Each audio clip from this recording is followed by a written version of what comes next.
If you're a maintenance supervisor for a commercial property, you've had to deal with everything from leaky faucets to flickering light bulbs. But nothing's worse than that ancient boiler that's lived in the building since the day it was built, 50 years ago. It's enough to make anyone lose their cool.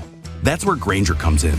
With industrial-grade products and dependable fast delivery, Grainger can help with any challenge, from worn-out components to everyday necessities. Call, click Grainger.com, or just stop by. Grainger, for the ones who get it done.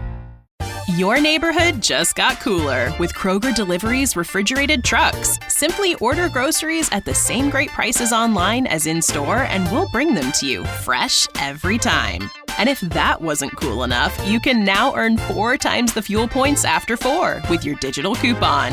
Choose a next-day Kroger Delivery time slot for 4 p.m. or later on Tuesdays, Wednesdays, and Thursdays. Must deliver by February 4th. Restrictions apply. See Kroger.com for details.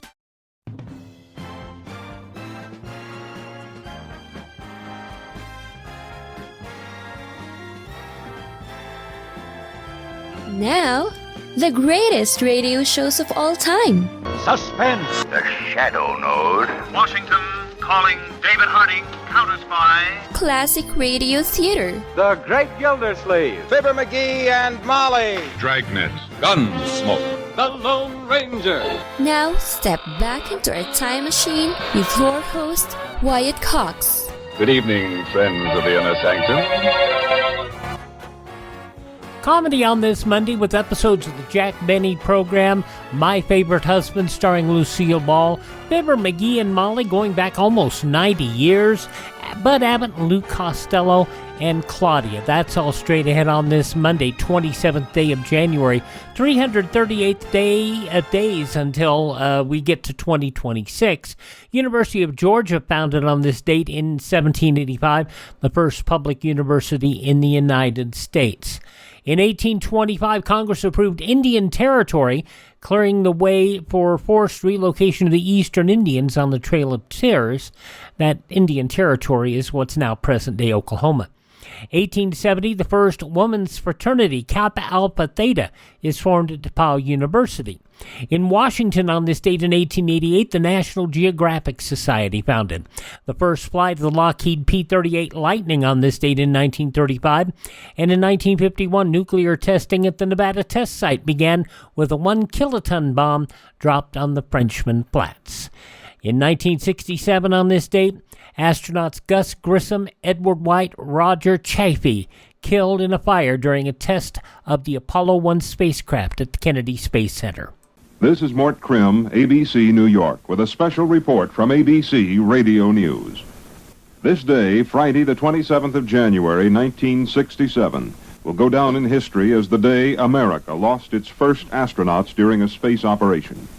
And many will consider it an irony that America's first space fatalities occurred not out in the cold and hostile environment of space, not during liftoff or splashdown, but on the ground at a Cape Kennedy launching pad. Mort Krim with the announcement of the horrific events on this date in 1967. You know, for a time I thought that Mort Krim would be the successor to Paul Harvey. It turns out that Mort Krim retired from broadcast journalism. He does freelance narration these days, and he really was a good commentator in his day. 1967, more than 60 nations signed the Outer Space Treaty banning nuclear weapons in space. In 1973, Paris Peace Accords officially ended the Vietnam War. Colonel William Nolde fell, becoming the conflict's last recorded American combat casualty. I'm sure that all Americans are very happy that this long, difficult, and agonizing war has finally ended. And tonight we pay tribute to the millions of Americans and Vietnamese men and women who fought in that war. Sadly, the rules of engagement that were permitted by the United Nations did not allow the war to be prosecuted in a manner that could lead to a success. And that is what happened with the Vietnam War. Those people who fought, we appreciate you. Your government let you down. 1984, Michael Jackson suffered second-degree burns to his scalp while filming a commercial for Pepsi. In 1988, The Phantom of the Opera opened on Broadway. Over 10,000 performances, the longest-running Broadway musical in history. Turn your face away from the garish light of day. Turn your thoughts away from cold and feeling light, and listen to the music of the night. Ah, wonderful, wonderful song from Phantom. Also on this date in 1988, after the nominations of Robert Bork and Douglas Ginsburg had failed, Senate Judiciary Committee backed Judge Anthony Kennedy's Supreme Court nomination. Then Chairman Joe Biden made the announcement. 14 yeas, no nays. The nominations reported to the Senate. And the Senate would confirm Anthony Kennedy. 1998, First Lady Hillary Rodham Clinton, appearing on NBC's Today Show, said allegations against her husband were work of a vast right-wing conspiracy. In 2010, Apple CEO Steve Jobs unveiled the iPad tablet computer during a presentation in San Francisco. Those passing away of note on this date, in addition to the Apollo 1 astronauts, explorer Sir Francis Drake, naturalist ornithologist John James Audubon, composer Giuseppe Verdi, English inventor Thomas Crapper, and if you can't figure out what he invented, well, journalist writer Nellie Bly, singer Mahalia Jackson, the giant pro wrestler, also actor, sweet as could be, Andre the Giant. BJ and the Bear star Claude Akins, TV host Jack Parr, actor Teague Andrews, also J.D. Salinger, the author, a comedian and musician, the rubbery-faced Charlie Callis, singer-songwriter Pete Seeger, who recently joined it's sad. Also, Beetle Bailey and High and Lois cartoonist Mort Walker, and actress and comedian Cloris Leachman, all passing away on this date. This is the birth date of Wolfgang Amadeus Mozart.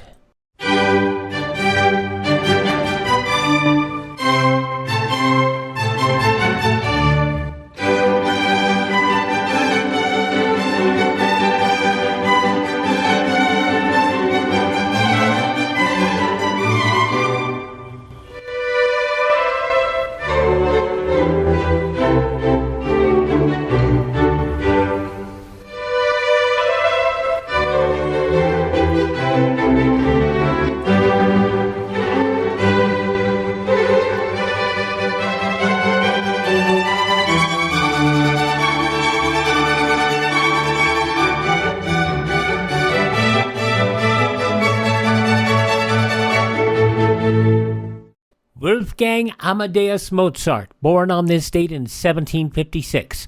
Also born on this date, author Lewis Carroll, composer Jerome Kern, a wonderful man on old-time radio. We know him best as Doc Adams on radio's Gunsmoke, but he did so many great roles.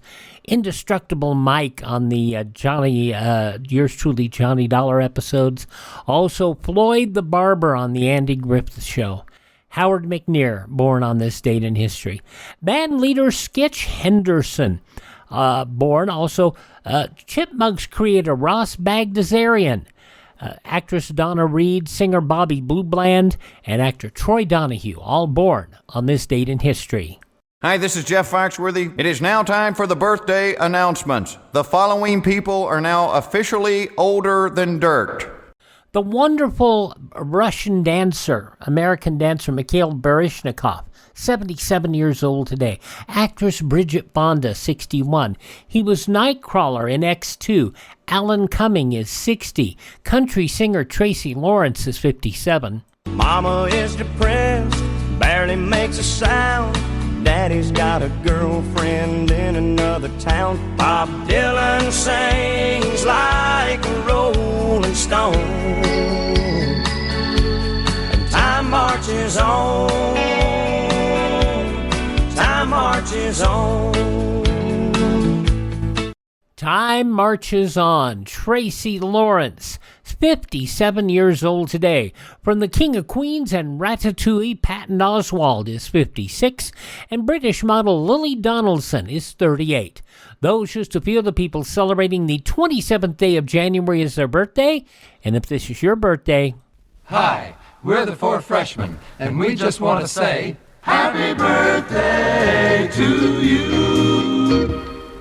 And we'll get to the comedy today here on Classic Radio Theater with Wyatt Cox as we step back 79 years to January 27th, 1946, the Jack Benny program. And they're getting ready to give away a lot of money. And Fred Allen's going to help. That's straight ahead here. Hardy fiber cement siding is proven to withstand water, pests, and fire better than wood-based siding. And it looks better while doing it. Hardy siding has been chosen for 10 million homes and counting. See the proof at jameshardy.com. Your neighborhood just got cooler with Kroger Delivery's refrigerated trucks. Simply order groceries at the same great prices online as in-store, and we'll bring them to you fresh every time. And if that wasn't cool enough, you can now earn 4 times the fuel points after 4 with your digital coupon. Choose a next-day Kroger delivery time slot for 4 p.m. or later on Tuesdays, Wednesdays, and Thursdays. Must deliver by February 4th. Restrictions apply. See Kroger.com for details. In time of disaster, natural or nuclear, medical aid may not be available. That's why one member of each family should take a Red Cross first aid or home nursing course now. So in the middle of the 1945-46 season, Jack Benny and his gang did 12 shows dealing with the presumption that since 30 million people tuned into the Benny Show each week, and since there were 130 million people in the country, there must be 100 million who don't like the program or Jack. So the show's press agent suggested a contest. Jack was mortified he had to come up with $10,000 prize for the best entry. And, of course, you'll hear lots of guest stars dealing with it. And today, the significant conclusion to the show. Here we go. From 79 years ago, January 27th, 1946, I Can't Stand Jack Benny. The Jack Benny Program, presented by Lucky Strike. LSMFT, LSMFT, LSMFT. Yes, sir. That's it. Right you are. Lucky Strike means fine tobacco. So round, so firm, so fully packed, so free and easy on the draw. At 40,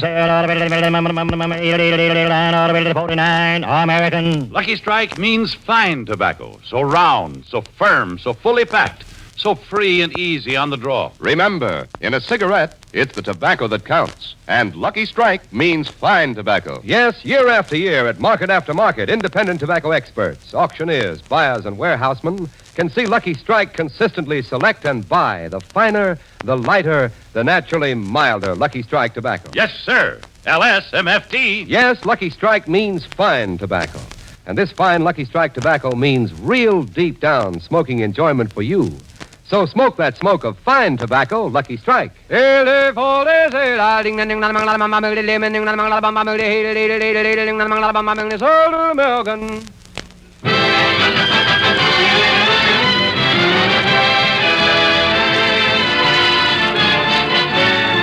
Lucky Strike program starring Jack Benny with Mary Livingston, Phil Harris, Rochester, Larry Stevens, and yours truly, Don Wilson.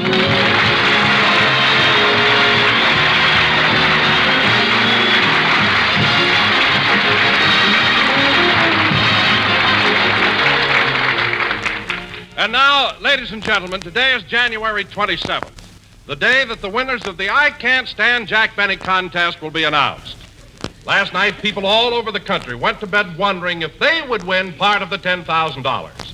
So let's go back to last night, to the home of the man who is going to give away all that money.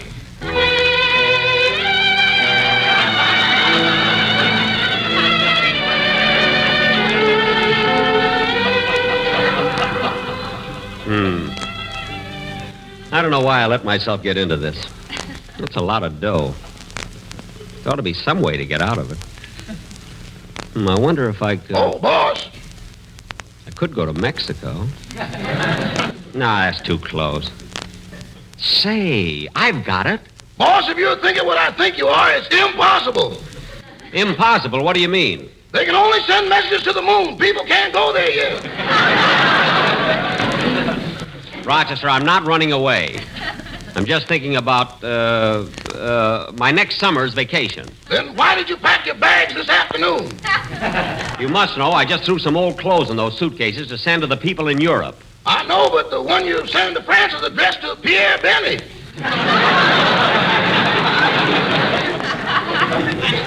That goes to an uncle of mine in Paris. Now forget it. Okay. But look, it's only $10,000. Why do you want to run away to Paris? Look, Rochester. No use hiding in those sewers, boss. They'll find you. Rochester, cut that out. I told you I'm not going anywhere. All I know is when I answered the phone this morning, a man said, "This is the Atchison, Topeka, and Santa Fe," and he wasn't singing. Look, Mr. Jones, if you're, Van Jones, rather, if you're insinuating that I'm worried about giving away the $10,000, you're sadly mistaken. The letters of the contest have all been read, the winners will be announced, and as far as I'm concerned, I'm not even thinking about the money. Now, it's getting late, so I'm going to bed. My watch is slow. What time you got, boss? $10,000. I mean, 10,000 o'clock. 10,000. Now, stop confusing me. I'm going up to bed. So am I. Good night. Good night. And Rochester, don't put the cat out tonight. With this meat shortage, you can't tell what'll happen.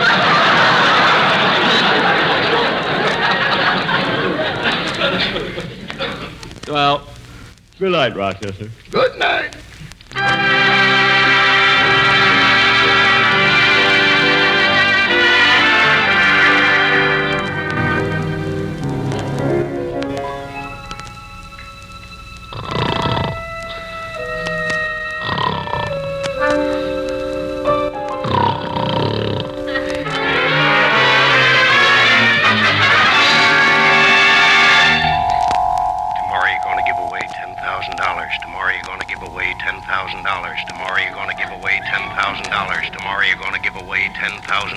Rocket now leaving on track 2 for the moon. Rocket now leaving on track 5 for Mars, Venus, and Cucamonga. Bonsoir, monsieur. Comment allez-vous? Oui, Pierre Benny. We have been expecting you. We have a room for you in the sewer. $10,000, $10,000, $10,000, $10,000, $10,000, $10,000, $10,000, $10,000, $10,000, $10,000, $10,000.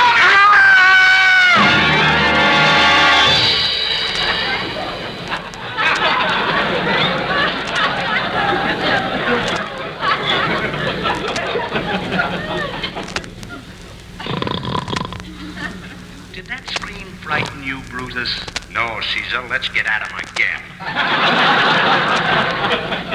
All right, but let's not frighten him to death, because then he'll be one of us, and I can't stand him.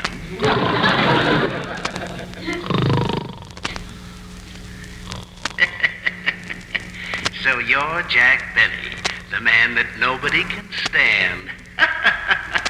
Stop laughing at me. Nobody likes you, and you know it.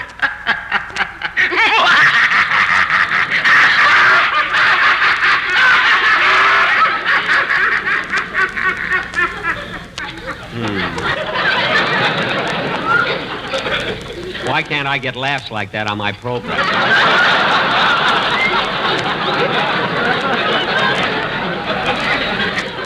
Why?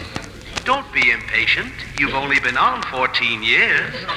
Stop tormenting me, do you hear? Stop! We don't have to torment you. You're going to do it yourself. Tomorrow you have to give away all that money. And if you don't, do you know what they're going to do to you? They're going to tie you to a post, throw branches around it, cover you with gasoline, and then take your 2 old tired up legs and rub them together.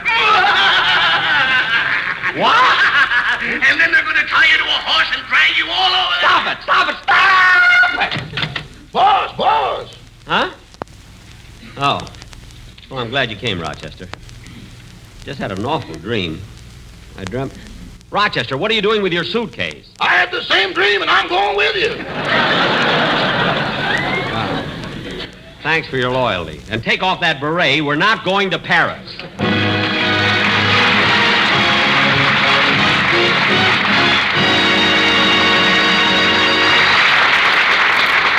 Yes, ladies and gentlemen, that's what happened last night. And now, to get on with the show, here's Larry Stevens to sing Symphony.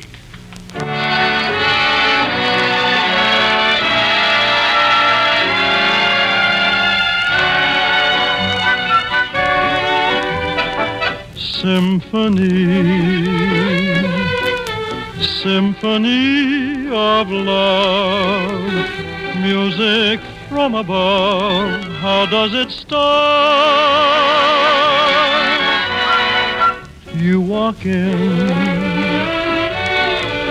and the song begins, singing violins start in my heart. Then you speak, the melody seems to rise. Then you sigh, it sighs and it softly dies. Symphony, sing to me. Then we kiss, and it's clear to me, when you're near to me, you are my symphony.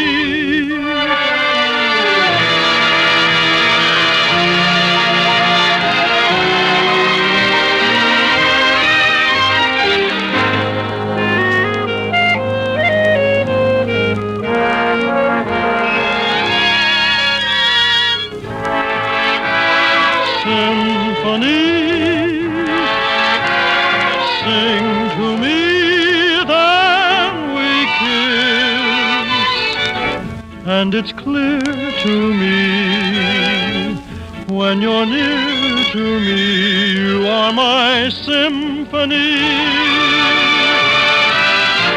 my symphony.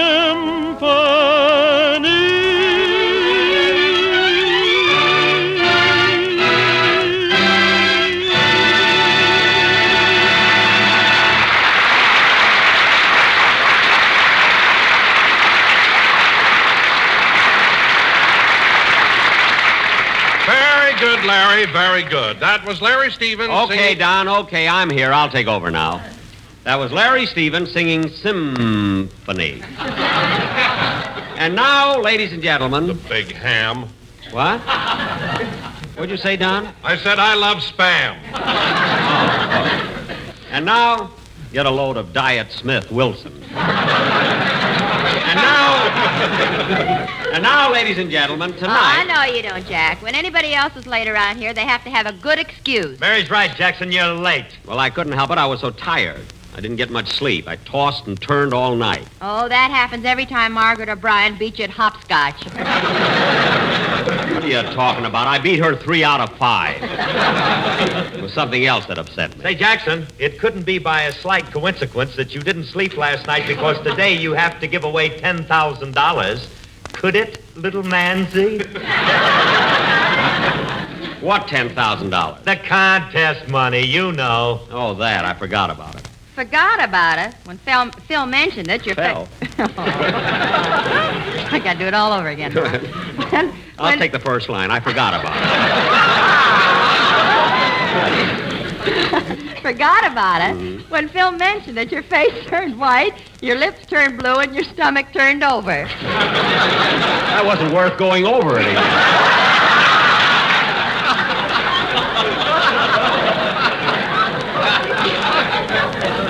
Mary.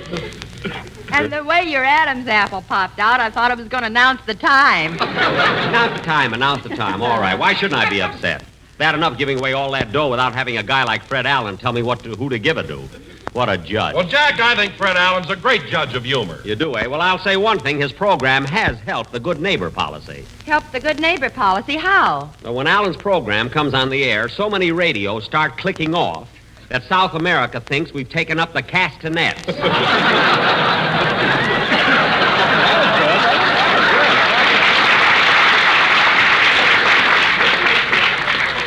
All right, but now that you're here, let's cut out this silly stuff and announce the winners of the contest. Mary, I don't know who the winners are, and I won't know until Steve Bradley, my press agent, gets here. I think I'll call his house and see what's keeping him.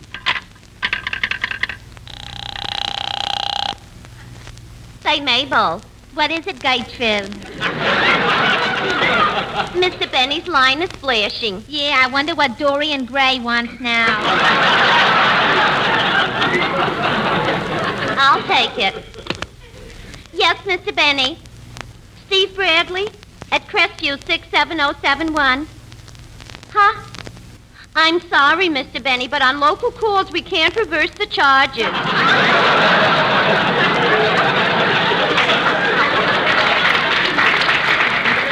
I'll call you back when I get the number. What did he want, Gertrude? He wanted I should get him a number. Say, Gertrude, did you enter Mr. Benny's contest? Well, I almost did. You see, I started to write in 50 words why I can't stand Jack Benny. Uh-huh. And by the time I finished writing, I sold it to Universal, and they're making a picture out of it starring Boris Karloff. What a character that Benny is. Ain't it the truth? I'll never forget the first time I went out with him. We were sitting in the park in the moonlight, holding hands, and suddenly he whispered in my ear and asked me for a lock of my hair. Gosh, how romantic. Romantic nothing. He made a toupee out of it.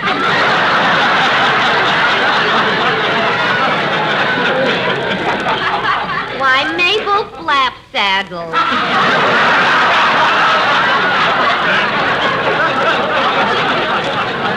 You're just making that up. No, it's the truth. Say, Gertrude, did you ever go out with Mr. Benny? Sure I did. And gee, I'll never forget our first date. He showed up wearing a pair of wooden shoes. Wooden shoes? Yeah, when he says Dutch treat, he ain't kidding.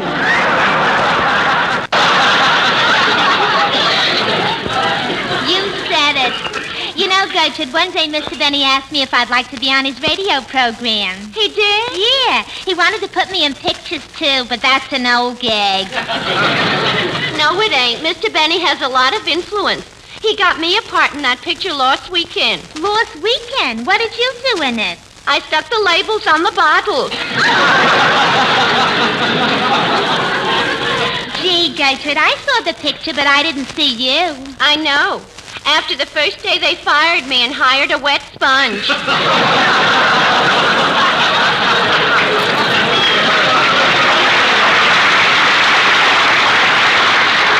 What a career. Operator. Oh, Gertrude, did you get Mr. Bradley for me? Oh, he doesn't answer. All right, we'll keep trying. What happened, Jack? I don't know. Bradley isn't home. I wonder if he could be at... Oh, there's the telephone. Correct. Now, would you like to try for $8? What? I have a lady in the balcony, Doctor. Ask her if she's got a friend. Now, cut that out! Everybody wants to be a comedian. I don't know why it is, but every time you say something or other... Hey, that must be Steve Bradley. Hello? Hello, is my daddy there? Your daddy? Oh, this is Phil Harris, the little girl. How are you, honey? This is Mr. Benny. Hello, Mr. Benny. Are you really going to announce the winners of your contest tonight? That's right. Oh, goody. I can sure use the money.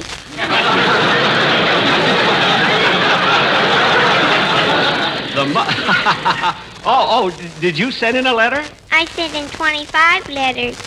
25? My goodness, how did you think up so many things? Well, one night Mommy and Daddy had some people over to dinner. Uh-huh. Your name was mentioned, and I wrote down everything they said.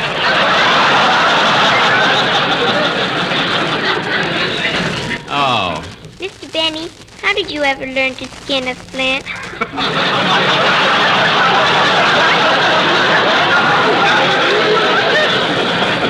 Well, you take... Never mind, honey. I'll let you talk to your daddy. Now, Phil, your little girl's on the phone. Okay. And she told me that you and your friends have been talking about me. Uh-oh. Hello, baby. Hello, Daddy. I called to tell you Now, that. just a minute, sweetheart. I want to tell you something. What? Don't ever tell people things that happen at home. Especially Mr. Benny. I might get fired. But, Daddy, you said that after Mommy made 2 more pictures, you were going to quit anyway.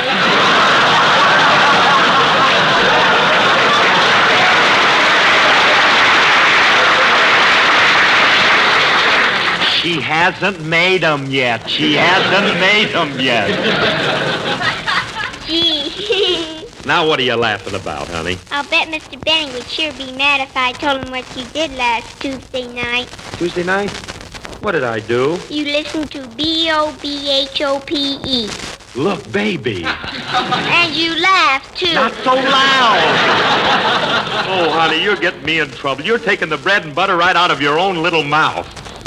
Now, what did you call me for? Well, Daddy, you left home today without giving me my arithmetic lesson. Your arithmetic lesson? Oh, yeah. Oh, that's right. Well, look, baby, I'm sorry. Look, I'll give it to you right now over the phone. Have you got a paper and pencil? Uh-huh. All right, now listen, and we'll do it together. 1Z, 2Z, I'll kiss you-Z. 2Z, 3Z, you kiss me-Z. 3Z, 4Z, kiss some more-Z. Let's start counting higher. 4Z, 5Z, let's get live-Z. 5Z, 6Z, hug me quick-Z. 6Z, 7Z, this is heaven-Z. My heart's on a flyer. Keep the numbers going till the song is done. Love will keep on growing, and we'll have lots of fun. 7Z, 8Z, you're my date, Z. 8Z, 9Z, ain't this fine, Z? 9Z, 10Z, start again, Z. 1Z, 2Z, I love you, Z. You're my what not? You're my hot shot. 1Z, 2Z, I love you, Z.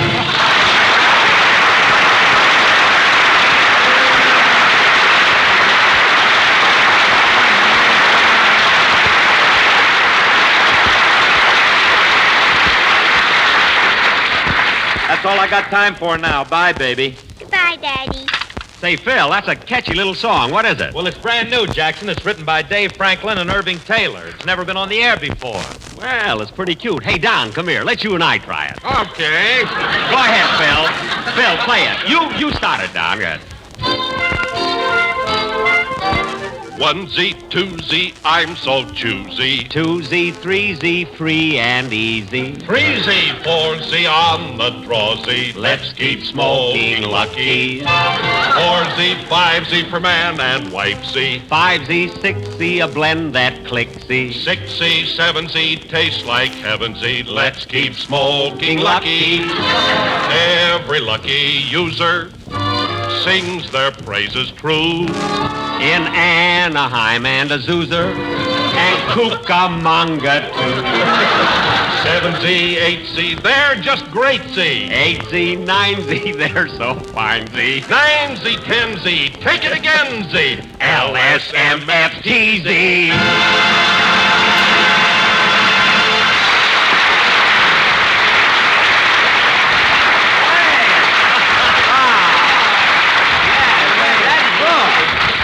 Good. You know, anybody can make up words to that song. You know, I'll bet a number like this is liable to... Hello? Hello, boss. Have you given away the prize money yet? No, why? 1Z, 2Z, no time to lose Z. 2Z, 3Z, listen to me Z. 7Z, 8Z, better not wait Z. Let's get going for Paris. It's just a little thought, boss. So long. Well, the first time I ever knew Rochester listened to my program. Maybe he read that fine print in his contract. Yeah. Anyway, it's a cute song. I bet it'll be a hit. I can't wait till I get home tonight and learn it on my violin. No, Jackson. Let it live. It's so young. Phil, when I learn a number on my violin, it always... Come in? Hello, everybody. Hello. Long time no see, huh? Well, it's about time you got here, Steve. I've been trying to get you on the phone. What took you so long? Now, don't get excited, buddy. It was my new publicity stunt for you. I just hired an airplane and a pilot to write your name all over the sky, but I ran into a little trouble with him. Trouble? What was wrong? From force of habit, he kept getting his last job from Olly. Oh.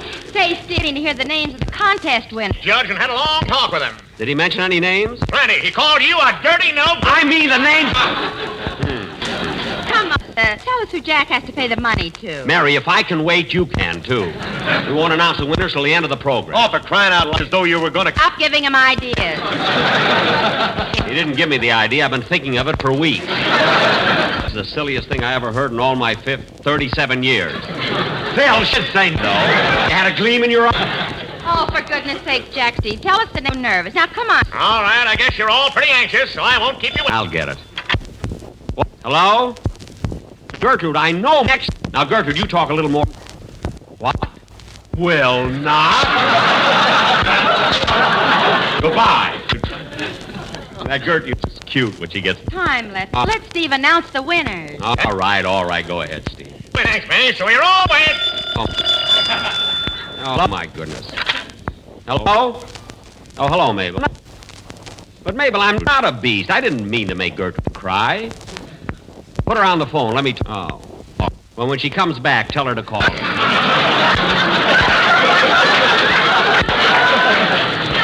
Goodbye. I never saw anyone as sensitive as Gertrude. Just say boo, she starts crying. Her mother was the same way.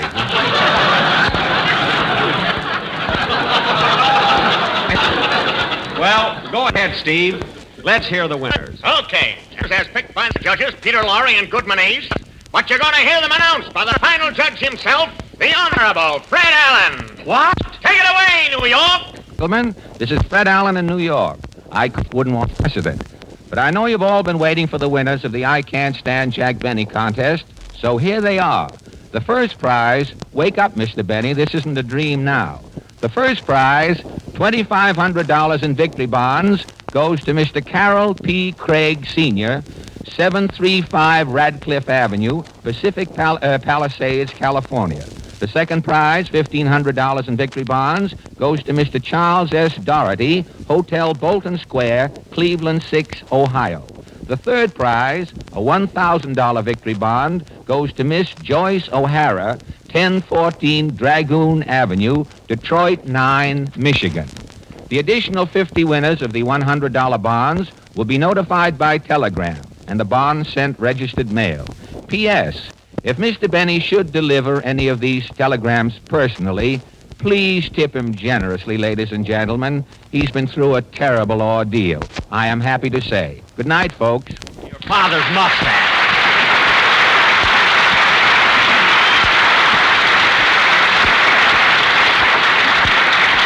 Well, the contest is over, and you want to know something, Mary? I don't feel bad at all. I feel like I've got something off my chest. Or maybe it's your money belt. Maybe. Play, Phil.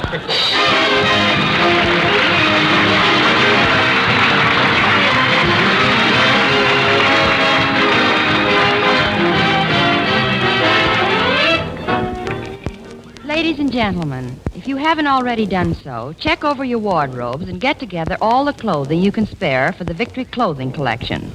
Both summer and winter clothing is needed. Also shoes and bedding. For the millions of families who lost their homes and their belongings. Everything they owned in war-torn countries around the globe. These people are in great need, and every one of us can find useful articles that we can contribute. The drive ends Thursday, so pack up your bundle right away and take it to your post office, fire station, or police station. Thank you. We'll be back in just a minute, but first here's my good friend F.E. Boone. At 49 American. Lucky Strike means fine tobacco. So round, so firm, so fully packed, so free and easy on the draw. Here's what Mr. C.W. Jenkins, independent tobacco warehouseman of Bowling Green, Kentucky, said. Anyone who knows tobacco will tell you that you can't have a good cigarette unless good tobacco goes into it. Season after season at the auctions, I've seen Lucky Strike by Quality Leaf. Tobacco that means a mild and better tasting smoke. I've smoked Lucky's for 24 years. Quote, season after season, I've seen Lucky Strike by Quality Leaf. Unquote. Yes, in a cigarette, it's the tobacco that counts. And Lucky Strike means fine tobacco. So round, so firm, so fully packed, So free and easy on the draw. The famous tobacco auctioneers heard on tonight's program are Mr. F.E. Boone of Lexington, Kentucky. At 49, 49, American. And Mr. L.A. Speed Riggs of Goldsboro, North Carolina. And this is Basil Rysdale for Lucky Strike. LSMFT, LSMFT, LSMFT. There's real deep down smoking enjoyment for you in Lucky Strike. For Lucky Strike means fine tobacco. Yes, Lucky Strike means fine tobacco. Ladies and gentlemen, next Sunday we're going to have as our guests Mr. and Mrs. Ronald Coleman and one of the world's greatest violinists, Isaac Stern. Now that the first three winners of the contest have been announced, I would like to announce as many of the names of the $100 bond winners as time will allow. First, Helena Williams, 1809 West Sherman, Phoenix, Arizona. Miss Ruth Payne, 909 Chester Avenue, Topeka, Kansas. Mrs. Dorothy Pickering, 28 Soundview Drive, Greenwich, Connecticut. Captain Alfred J. Helfond, 3311 Northeast 19th Avenue, Portland, Oregon. Mary E. Fleck, 208 North Princeton Avenue, Fullerton, California. E. Amale, 401 North Piedmont Street, Arlington, Virginia. Harris V. Patel, 27 South 1st Street, Bergenfield, New Jersey. Philip H. Clark, 1524 Osage Avenue, Bartlesville, Oklahoma. Mrs. Florence Livingston, Jamestown, Texas. M.G. Well, that's all we have time for, but you'll all get your telegrams and your bonds. Thank you very, very much.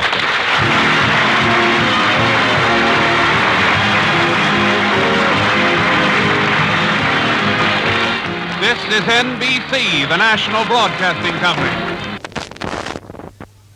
Apologies for the noisiness in some of that transcription and some of the pops and jumps. You know, that happens with records sometimes. But, you know, when you listen to the contest, you realize they were giving away war bonds. That $10,000 went into the war effort. Yeah, that was kind of neat. And Carol P. Craig Sr.'s winning entry, which would be read in a future show by Ronald Coleman. I can't stand Jack Benny because he fills the air with boasts and brags and obsolete, obnoxious gags. The way he plays his violin is music's most obnoxious sin. His cowardice alone indeed is matched by his obnoxious greed. And all the things that he portrays show up my own obnoxious ways. Well, there you go. I can't stand Jack Benny because... And in realizing it, because remember, this was 1945 when this was all going down. Tail end of the war, but it was nice to hear that it actually supported the war effort in a way. Alrighty, from January 27th, 1946, 79 years ago, Jack Benny here on Classic Radio Theater with Wyatt Cox. Up next, Lucille Ball and My Favorite Husband.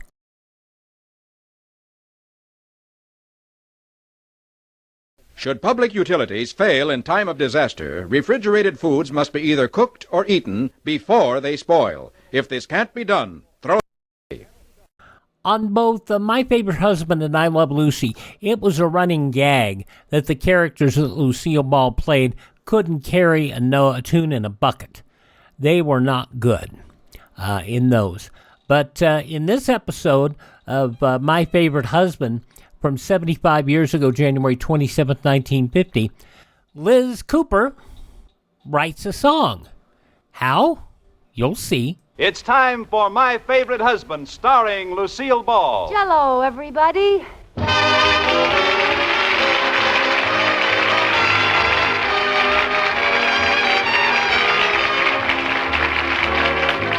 Yes, it's the new Gay Family series starring Lucille Ball with Richard Denning. Brought to you by the Jello family of desserts. J-E-L-L. Oh, the big red letters stand for the Jello family. Oh, the big red letters stand for the Jello family. that's Jell-O. Yum, yum, yum. Jell-O puddings, Yum, yum, yum. Jell-O tapioca puddings, yes, sirree. And now Lucille Ball with Richard Denning as Liz and George Cooper. Two people who live together and like it.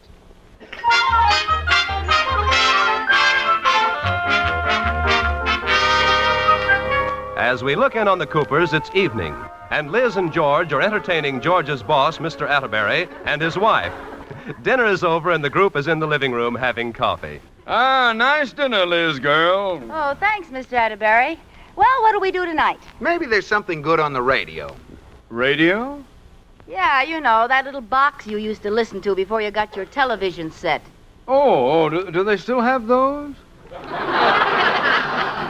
Don't pay any attention to him. What's on right now? I think maybe there's a quiz show on. Oh, yes, I remember now. You don't have television, eh? Well, if it'll make you happy, Mr. Atterbury, you and George go outside and look in through the window, and Iris and I will wrestle. Touché. We'll try the radio. Salagadoola, manchikaboola, bibbidi-bobbidi-boo. Put them together and what have you got? Bibbidi-bobbidi-boo. What a powerful set. You've got China. No, that's a popular song. Salagadoola, manchikaboola, bibbidi-bobbidi-boo. It'll do magic, believe it or not. Bibbidi-bobbidi-boo. Oh, gad! That's a popular song. Sure. Well, what does it mean? I don't know. I think it's Marisy Dote sung sideways. Manchikaboola, bibbidi-bobbidi-boo. Put them together and what have you got? Bibbidi-bobbidi. Turn that thing off. Bibbidi-bobbidi. George, she's left with her bibbidi-bobbidi hanging. You cut off her boo. Oh, sorry. Boo. What kind of a song is that? Bibbidi-bibbidi-boo. Yeah, it is kind of silly, isn't it? What's happened to the songwriters nowadays? When I was a young man, they had songs with words that meant something. Yeah.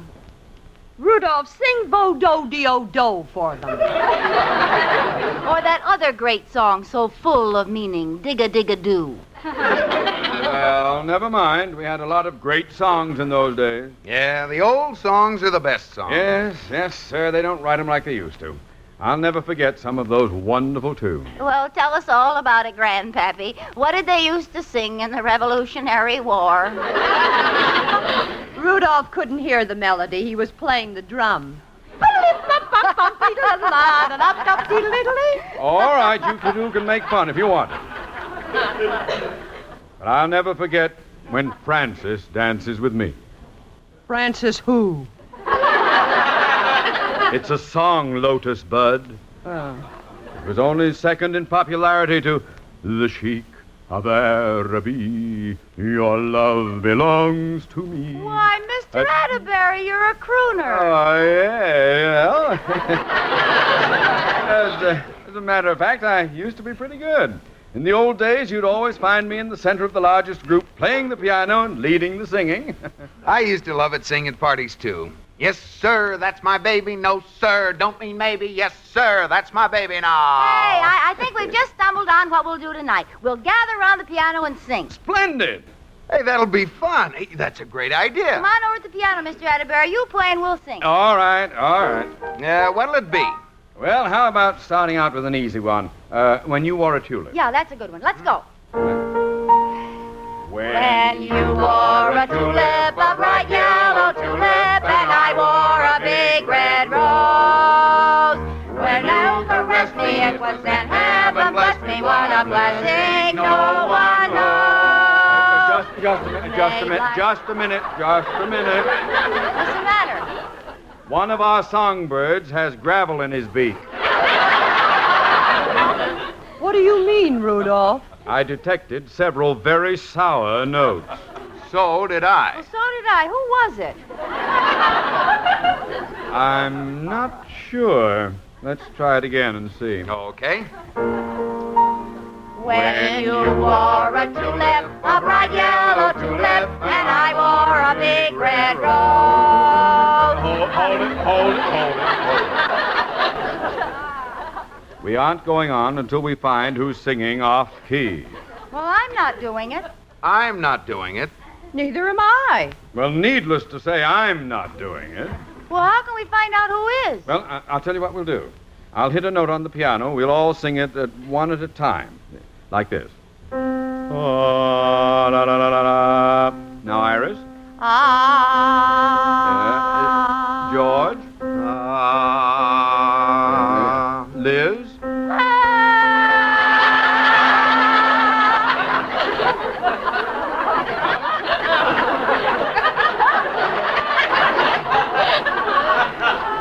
At ease, Mounties, we found our man. Wait a minute. Are you insinuating that I'm the one?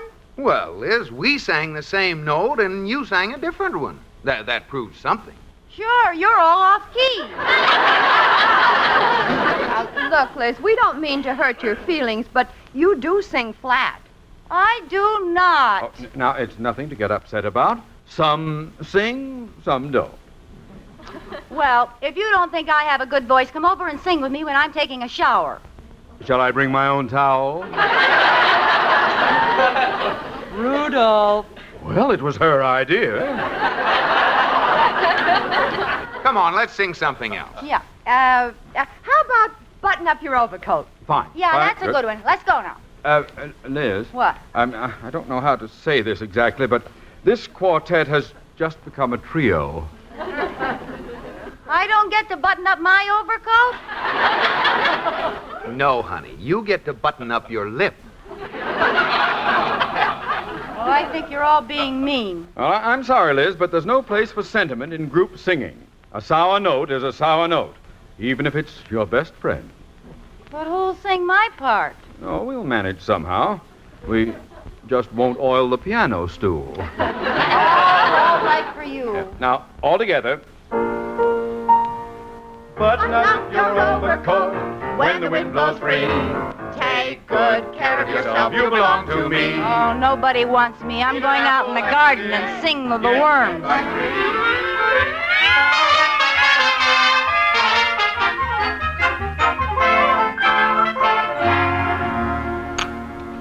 Good morning, Liz. Well, if it isn't Al Jolson. Now, Liz. What time did Bing and Dinah go home? Well, if you're referring to Mr. Atterbury and Iris, they left about 1 o'clock. You know, and I certainly thought it was rude of you to go to bed while they were still here. Well, I don't care. I got a little sick after you buttoned up that crummy overcoat for the 3rd time. Oh, what a sore head. Well, how would you like it if your husband and your best friends told you to shut up? Well, we didn't mean to hurt your feelings. It's so frustrating. There I was with all that music bottled up inside of me. And you wouldn't let me pull the cork. Oh, gee, Liz, I'm sorry, Well, never mind the apologies. It might not be too long before you'll beg me to join your tired little trio. What?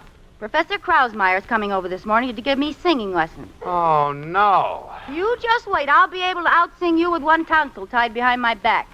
Well, that's a pretty picture. Well, I have to go to work now, dear. See you in Carnegie Hall. Well, I might not make that, but don't be surprised if I'm singing on the radio before long. Oh, Liz, television hasn't hurt it that much. You'll see. I know I have talent. I'll make a deal with you, Liz. The day you sing on the radio, I'll roll an egg down Main Street with my nose. I'm going to hold you to that, George Cooper. So just remember it. What are you whispering about? I just thought if I'm going to be a singer, I have to save my voice. Oh, I get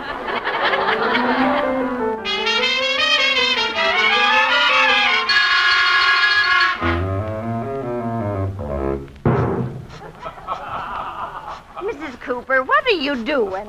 I'm spraying my throat, Katie. All us singers do this. Oh? What's in the atomizer? Nothing.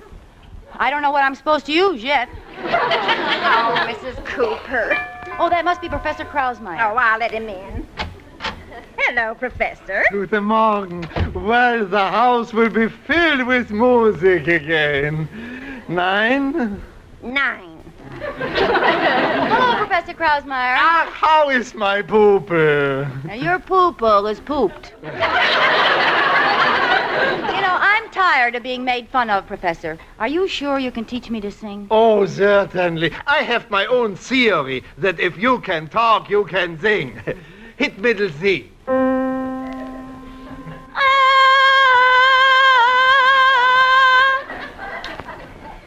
Well, there goes another theory. Well,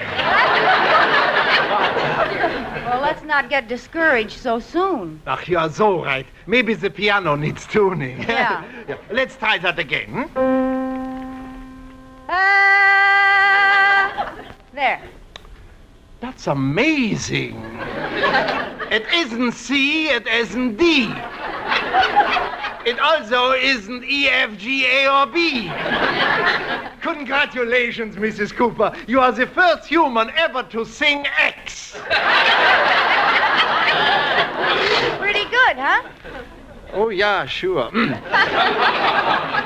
Now, to show you what little sense I got, we go on with the lesson. Now, listen. Now, do you think you can do that? Sure. With your mouth, not your fingers. Sing it. Oh. Do, re, mi, fa, sol, la, ti, do. No, please. It's supposed to be do, re, mi, fa, sol, la, ti, do. Well, that's just how I sang it. Mrs. Cooper, it ain't what you did, it's the way what you do did. The tones are supposed to be bear-shaped. Bear-shaped? Yeah, bear, mit a P.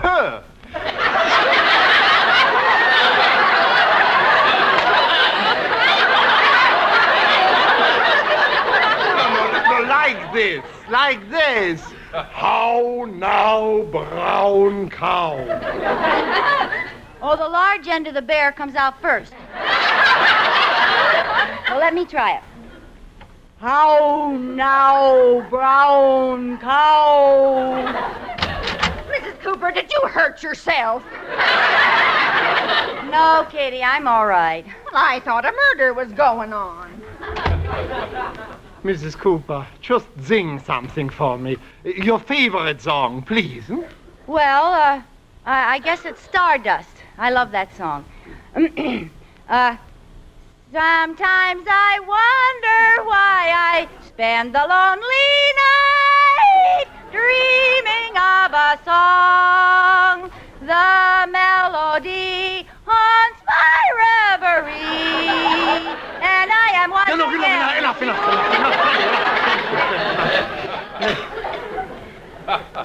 What's the matter? You love that song? Yes.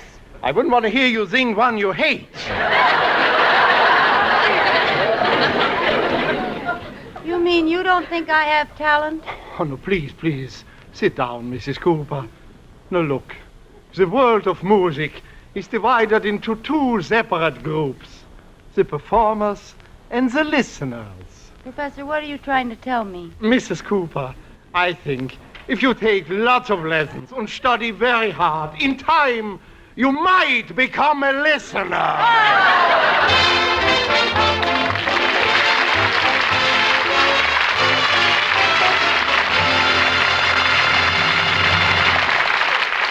Well, it's a shame poor Liz can't sing a little better, 'cause I'd love to hear her try our Jell-O family song. Bet she'd come out real strong on Jell-O pudding, yum, yum, yum. And those three Jell-O puddings are worth singing a tune about. Jell-O chocolate pudding, rich and dark and candy good. Jell-O butterscotch pudding with that buttery brown sugar taste. And mellow Jell-O vanilla pudding, smooth as cream and tempting.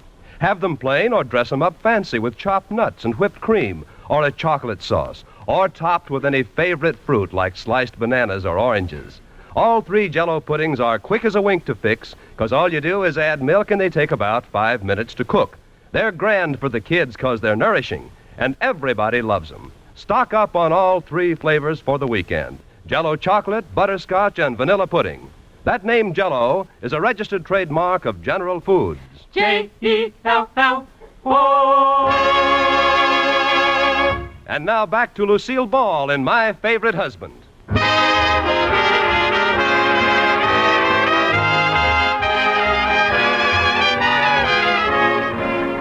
Well, Professor Krausmeyer has broken the bad news to Liz that she will never be a nightingale, and she's still suffering from the shock. Why, What's the matter, Mrs. Cooper? Oh, Katie, I'm a musical flop. Now, you aren't either. I am, too. Professor Krausmeyer won't even teach me. He says I'm a listener. Well, you should do what my sister does. She writes songs and lets someone else sing them. Oh, you have to know all about music to write songs. My sister doesn't know a thing. And maybe you heard that hit song she wrote. Think of your friends as bananas and count me as one of the bunch. No, I don't think I ever heard that. Well, maybe you heard, I call my little boy Tripod since he's grown another foot. Those are hit songs. No, but they will be when she wins the songwriting contest she entered. It's on the local radio station. You mean a songwriting contest anyone can get into? Like your sister or you or me? Sure, they have it every week. Say, this sounds like just what I'm looking for. Nobody can say I'm not musical if I'm writing hit songs. I should say they can't. I'll try it. Get me the rhyming dictionary, Katie. Carrie Jacobs Cooper writes again.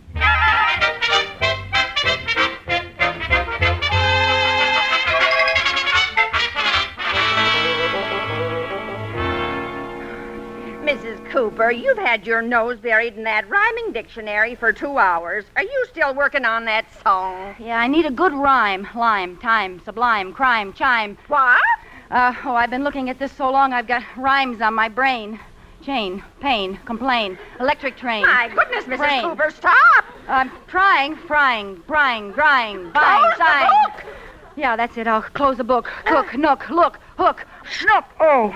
Oh, well, I think I'm all right now. How's the song coming? Well, I've sort of got a tune, but the words won't come. Well, there's the door. I'll get it, Katie. Oh, good morning, Mrs. Cooper. Oh, hello, Mr. Wood. What can I do for you? Oh, Katie told me that you entered a songwriting contest. I thought I might help you. You know, I used to write lots of songs for our college glee club. Of course, I don't have the time anymore. Well, Mr. Wood, we'd make a perfect songwriting team. You have talent and no time, and I have time and no talent.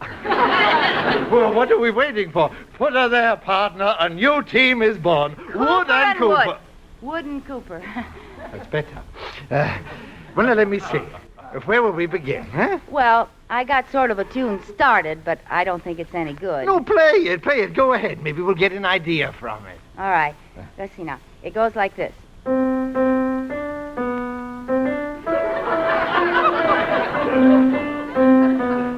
Just a minute, Mrs. Cooper.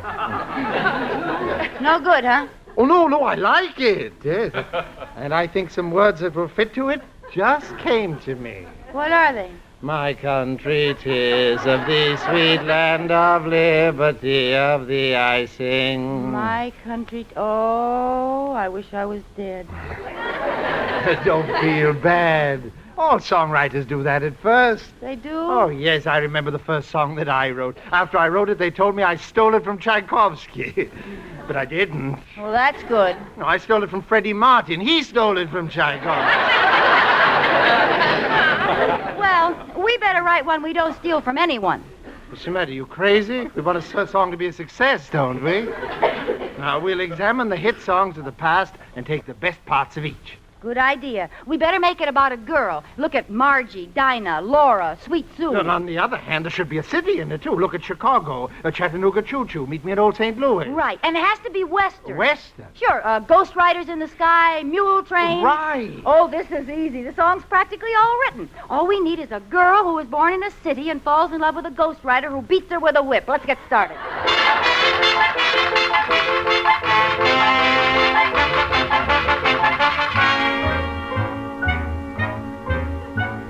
Please sit down, Mrs. Cooper. You've been pacing up and down all afternoon. Oh, I can't help it, Katie. This is the day they decide on the winning song. Mr. Wood went down to see if he could find out anything ahead of time. Won't it be wonderful if you win? Oh, I'm afraid to think about it. Oh, I'll get it. Get away from that phone. Well. Sorry, Katie. Hello? Hello, Mrs. Cooper.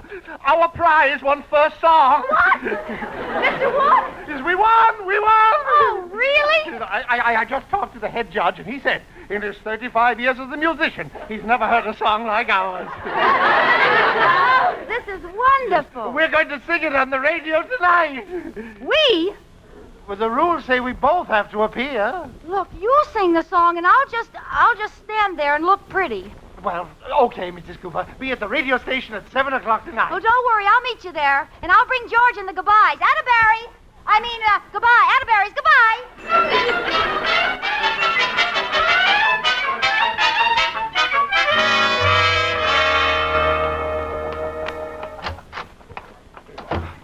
Hello, Mrs. Cooper. Oh, hi, Mr. Wood. Everything's all set. George and the Atterburys are sitting in the audience.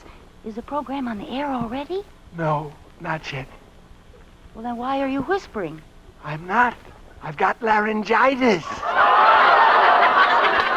Mr. Wood, if you've got laryngitis, who's going to sing our song? Here's the music. Oh, no. No, I can't do it. No, you'll have to or we won't win the prize. Oh, how can you do this to me? Now, don't worry. I'm going to help you. How? You'll sing, and I'll sit there and look pretty. But I can't sing. I'm a natural-born listener. Come on, they're ready for us. You've got to go through with it. Oh. And here they come now, the winners of this week's Write a Song contest, Mrs. George Cooper and Mr. Benjamin Wood. Get me, George. I'm a songwriter. Liz! Hooray for Liz! Is there any secret you can give to prospective songwriters, Mrs. Cooper? Well, yes. We found that all you need to include is a girl's name, a city's name, a western feeling, love, and some double talk. Well, that's right from the horse's mouth, folks.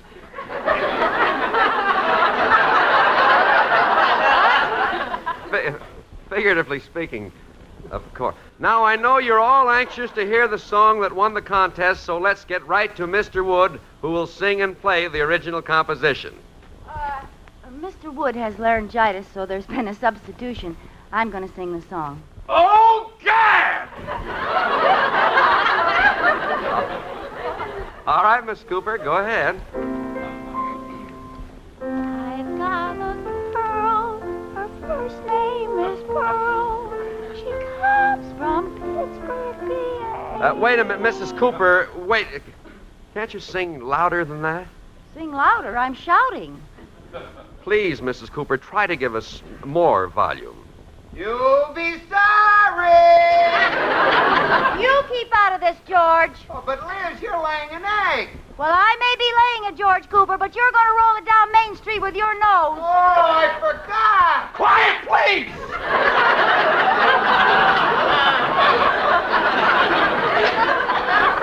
Now, Mrs. Cooper, we have to hear your song so you can collect your prize. Here, maybe I can sing it with you. Oh, would you? Do you think you'll know the tune? Well, it's tricky, but maybe it'll come to me. Okay. Once again, Mr. Wood. Oh, I've got a girl. Her first name is Pearl. She comes from Pittsburgh, PA. She looks like a witch, but her old man is rich, and her last name is Yippee-ki-yay. Hiya! Hiya!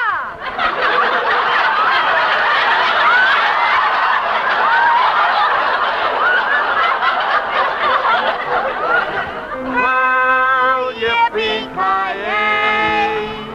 Whose little doggy are you? Do you hear this refrain as you drive the mule train? Hiya! Hiya! Oh, bibbidi-bobbidi-boo.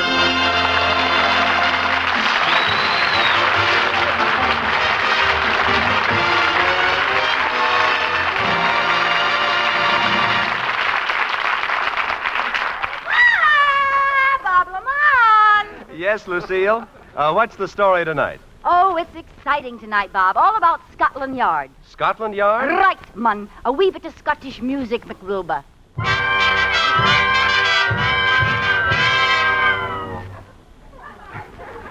Here is the scene of the crime, Inspector. Shall we go in? 'Tis a braw brick, moonlick, nick to nick. It's a Scotch clothing store. Shall we go in? 'Tis a braw brick, moonlick, nick to nick. Aye, but shall we go in? Nick.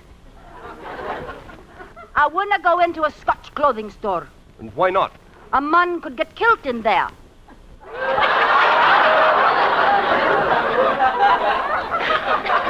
Tis a wee little pun. Kilt. Aye. A wee little one. No ad-libbing, laddie. You've heard of Jell-O? Aye. Yes, you. Well, you better start putting it in. Aye. Here are the clues, Inspector. What comes first? We Scotch roll our R's. First is Jell-O chocolate pudding, delicious with deep down chocolatey goodness. Aye. And what comes third?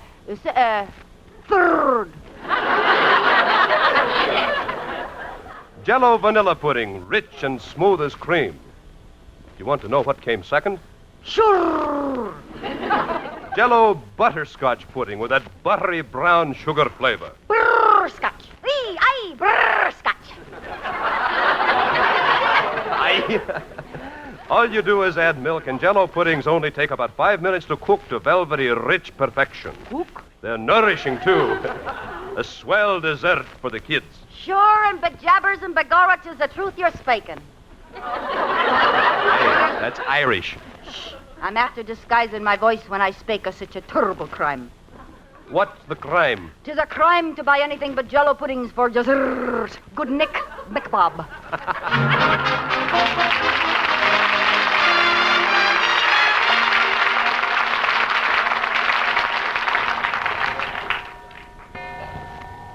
George, wake up. What's the matter? You're snoring. Oh, I didn't hear anything. Oh. I'll roll him over on his side. There. Oh, I forgot. That's his peanut bender side. Well, let's try the other side. There. Oh, fine. Now I've tuned in Pigpen Polka. Oh, I can't stand this. How can I muffle that man? I know. A pillow over his face. Ah, peace and quiet. Gee, it's quiet. It's too quiet. George, speak to me. Oh, what have I done? Say something. George, make a noise. Snore. Oh, what a beautiful sound. I won't say good night because he's asleep. Good night, Liz. Oh, you.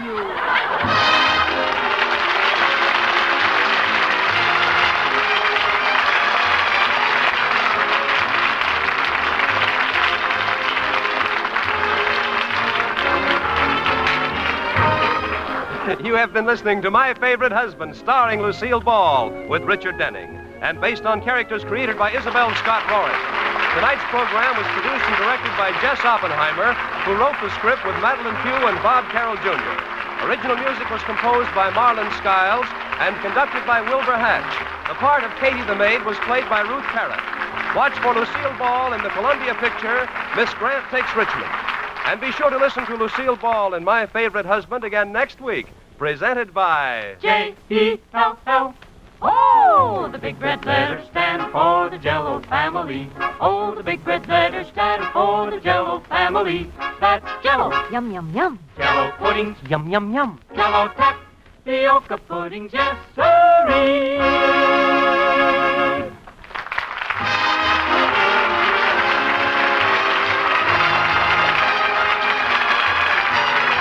This is Bob Lamont speaking. This is CBS, the Columbia Broadcasting System.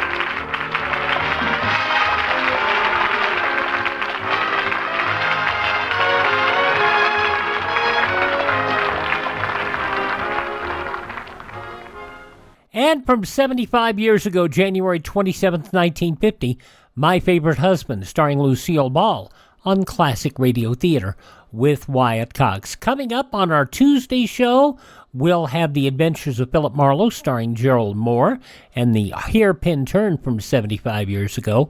The New Adventures of Sherlock Holmes, starring Basil Rathbone and Nigel Bruce, from 79 years ago.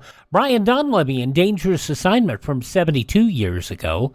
An episode of Suspense, Carnival, starring Joseph Cotton, from 73 years ago, I should say. And we'll have another episode of Superman. That'll be another episode of Lita the Leopard Woman. And that will be coming up on tomorrow's show as well. Always catch up with us at classicradio.stream to support the program. And coming up on Wednesday, Gunsmoke, Fort Laramie, Inner Sanctum Mysteries, Mysterious Traveler, and Lemon Abner. Thursday show, The Shadow, Dark Fantasy, This Is Your FBI, and Quiet Please. And then on Friday, My Friend Irma, Father Knows Best, The Great Gildersleeve, and Our Miss Brooks. Coming up next, though, we will have an episode of Fibber McGee and Molly.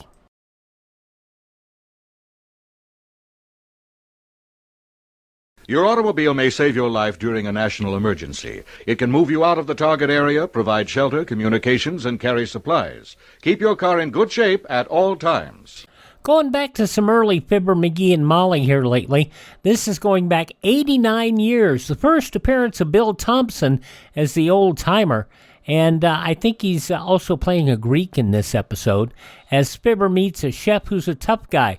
This is from 89 years ago, January 27th, 1936. Good evening, everyone. You are now listening to WLS, the voice of Prairie Farmer, Chicago.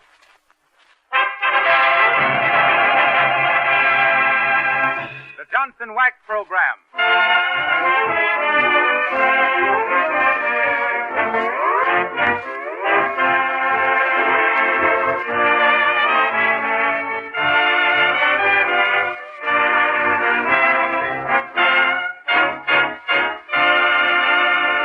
Good evening, everybody. The makers of Johnson's Wax lead you to another load of lusty, lively laughs and lovely, luscious lyrics with Rico Marcelli's orchestra, Audrey Call, and that outstanding, outrageous outfit of outlying outskirts, Fibber McGee and Molly.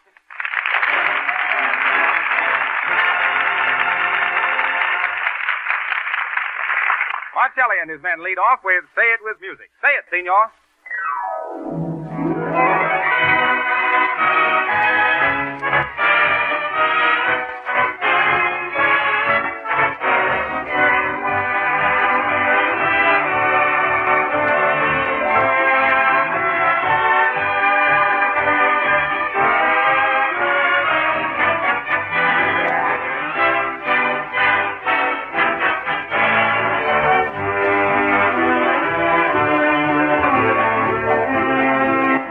Timely suggestion.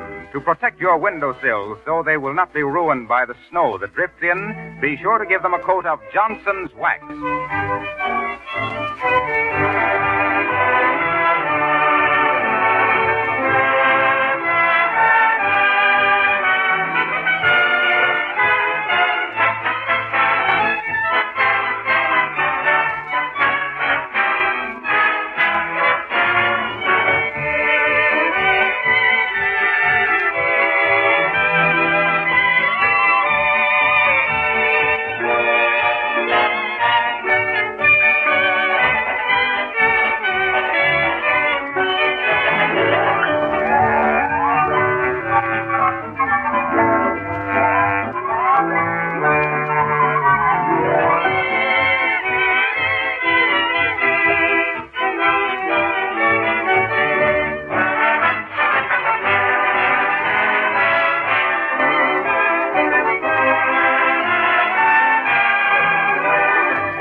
So our old friend Fibber McGee is going to wind up as a jack of all trades, with no trade and less jacks. 2 weeks ago, he was hounded out of the dog business. Last week, he turned out to be a dope in the drug game. But maybe he's hitting his stride now as a restaurant man. Yes, sir. Here we find him at the big all-American restaurant in Wistful Vista, Nick DePopulous, proprietor, about to embark on another career with the faithful Molly along as advisor. Kind of a high-class joint, ain't it, Molly? What makes you think so, McGee? Oh, look at the sign. Watch your hat and coat. Shucks, nobody ain't going to swipe no cheap coats, are they? Good coats, nice people. See to it? Oh, I don't know, McGee. Mort Toops was telling me he ate in here, and while he was watching his coat, somebody stole his spaghetti. I wonder what's keeping Mr. What's his name again, McGee? DePopulous. Nick DePopulous. Molly. That's a fine name for a restaurant owner, Nick the Populous. I wonder where he is, McGee. He's probably out in the kitchen cooking up some New Deal soup. What might New Deal soup be? That's alphabet soup with 3 A's took out of it. You get it, Molly? I says... Ah, tain't funny, McGee. Okay. How'd Mort say the food was here, Molly? Oh, he didn't complain about the food, only the service. Service? Sure, he says he got those he'd only order a couple of hickory nuts for lunch. Hickory nuts? Yes. He said the waitress couldn't get her thumbs into those. Hello, Skids. Oh, hi there, Nick, old kid. I'm glad you like for to make the terrifical happiness. This is fine in the restaurant business. Always cheerful. That is the successfully way how to do it. You betcha. Molly, meet up with Mr. DePopulous. Nick, this here's my wife, Molly. Pleased to meet you, Mr. DePopulous. I'm fine, too. No, thank you. Well, Sir Nick, I'm raring to get on the job. What do I do, head waiter? No, DePopulous is for to have no head waiting. Just the wait. Just the wait for what? Just the waiting on the table is, Mr. McGee. Are you having some experiments? I guess not, you hope? Give me a second helping of that, Nick. I didn't quite get it. McGee, he wants to know what experience you've had in restaurants. Sure. Experiments is the best teaching. Well, sir, I had me quite a bit of experience, Nick, down in Haverhill, Massachusetts. Mr. Chusnitz. Oh, sure. I'm having 6 restaurants that place once. Oh, you did, eh? Well, sir, I was quite a figure in the restaurant game myself, being head waiter at the old Herpel Hoop Hotel. Sure. A head waiter. He waited and waited and never got ahead. Hi-ho McGee, they called me in them days, Nick. Hi-ho McGee, the handsome, hawk-eyed, high-pressure head waiter of the Herpel Hoop Hotel in Haverhill. Why, I mind one time I was... Oh, don't be gadding, McGee. Maybe Mr. DePopulous wants you to start work. Do you, Pop? Sure. I'm glad you report to having those fine experiments in the restaurant business. You should make very good. Very good what? Dishwashing. Huh? Dishwashing. Dishwashing? Who, me? No, sir, not me, Nick. Why? That'd be like hiring this here fella, Professor Einstein, to do Little Willie's homework. Now, don't be proud, McGee. Pride goeth before a fall, you know. Shucks, before fall, I'll own this beanery. Listen here, Nick. A minute ago you said you wanted me to wait table. Now you says dishwashing. Sure, that's a fine way to doing it. Parts time wash dishes, parts time waits tables, parts time makes changing for to be cashiers. Always got to keeping plenty busy in the restaurant business. You'll be so busy, McGee, I'll have to get you out with a habeas corpus. Who's you mentioning his name, lady? Habeas corpus. Oh, sure, habeas corpus. He's my second cousin. Habeas corpus Theodophilus DePopulous. He is for running the new DePopulous Parthenon restaurant business in a high-class neighborhood in Chicago. That's so. On Missy Goose Bouillard. Well, now, what do you say we get started, Nick? Huckly Duckly. Come on out in the restaurant, Mr. McGee. Just call me Fibber, bud. Huckly Duckly, Fizzer. Suppose you are for to showing me of your experiments in how you're carrying dishes loaded for trays, you think? Uh-oh. What you mean, oh, Molly?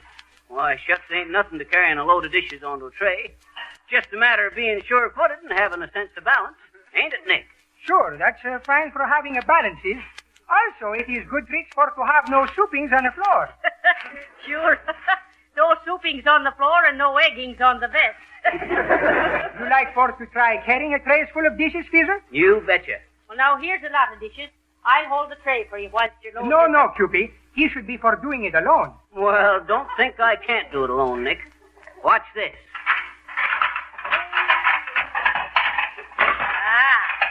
Look at that, Mr. DePopulous. Look at him pile them up. He's not very good restaurant people. He's for putting little dishes on the bottom under beneath the big dishes. This will make for teeter topplings and pretty soon crossings on the floor, and bang goes a profit. Hey, remembering, Caesar, the waiters always pay for their own breakings. What say, Nick? How am I doing? Already you've piled bigger piled dishes than most people in the restaurant's business. Can you carry in this load? You get that, Molly? Yes. He wants to know if Fibber McGee can tote a few saucers. Why, shucks, Nick, you ain't seen nothing. Yes, I hope not. Maybe you better let me give you a hand, McGee. Stand back, Molly. I'll handle her. One more of these platters. A sugar bowl. Bottle of ketchup. By Custer, I don't think he'll make it. Now then, Nick, watch this. Up you go, McGee. Up. Ah, there. You see how easy he done it? Give me a push to get started, Molly. Okay, McGee. I says push, not shove. McGee, straighten your knees. I can't. Watch him, Mr. DePopulis. I'll bet he don't drop a single teaspoon. That's fine. Just set him down there on the table by the door, McGee. Right here. That's Okay. There. There you are, Nick. How's that? Never cracked the cup. He didn't think you could do it, McGee. It looks like I jumped at a convulsion. Why, shucks, Nick, that was nothing. Well, I mind one time at a banquet for the Johnson wax salesman up in Racine, Wisconsin, I carried out the dishes on a bed. On a bed, always my waiters is for using trays. No. No, Mr. DePopulis. On a bet. They bet McGee he couldn't carry the dishes out and not bust any. Am I right, McGee? You betcha. There was 252 salesmen eating there, and counting about 9 dishes apiece. That's about 3,250. No. It's about 2,250.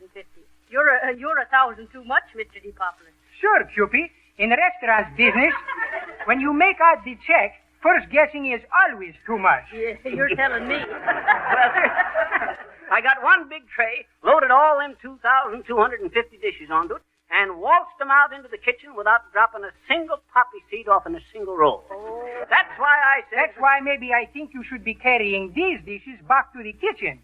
Tables in restaurants is no places for dirty dishes. Oh, shucks, Nick, I showed you I could carry him, didn't I? Oh, McGee, go on. Carry him out to the kitchen. Okay. Up you go. Up. There. This way. You think he can making it, Cupid? Oh, don't you worry about McGee. I make him wash and dry the dishes every night. Look out for the door, McGee.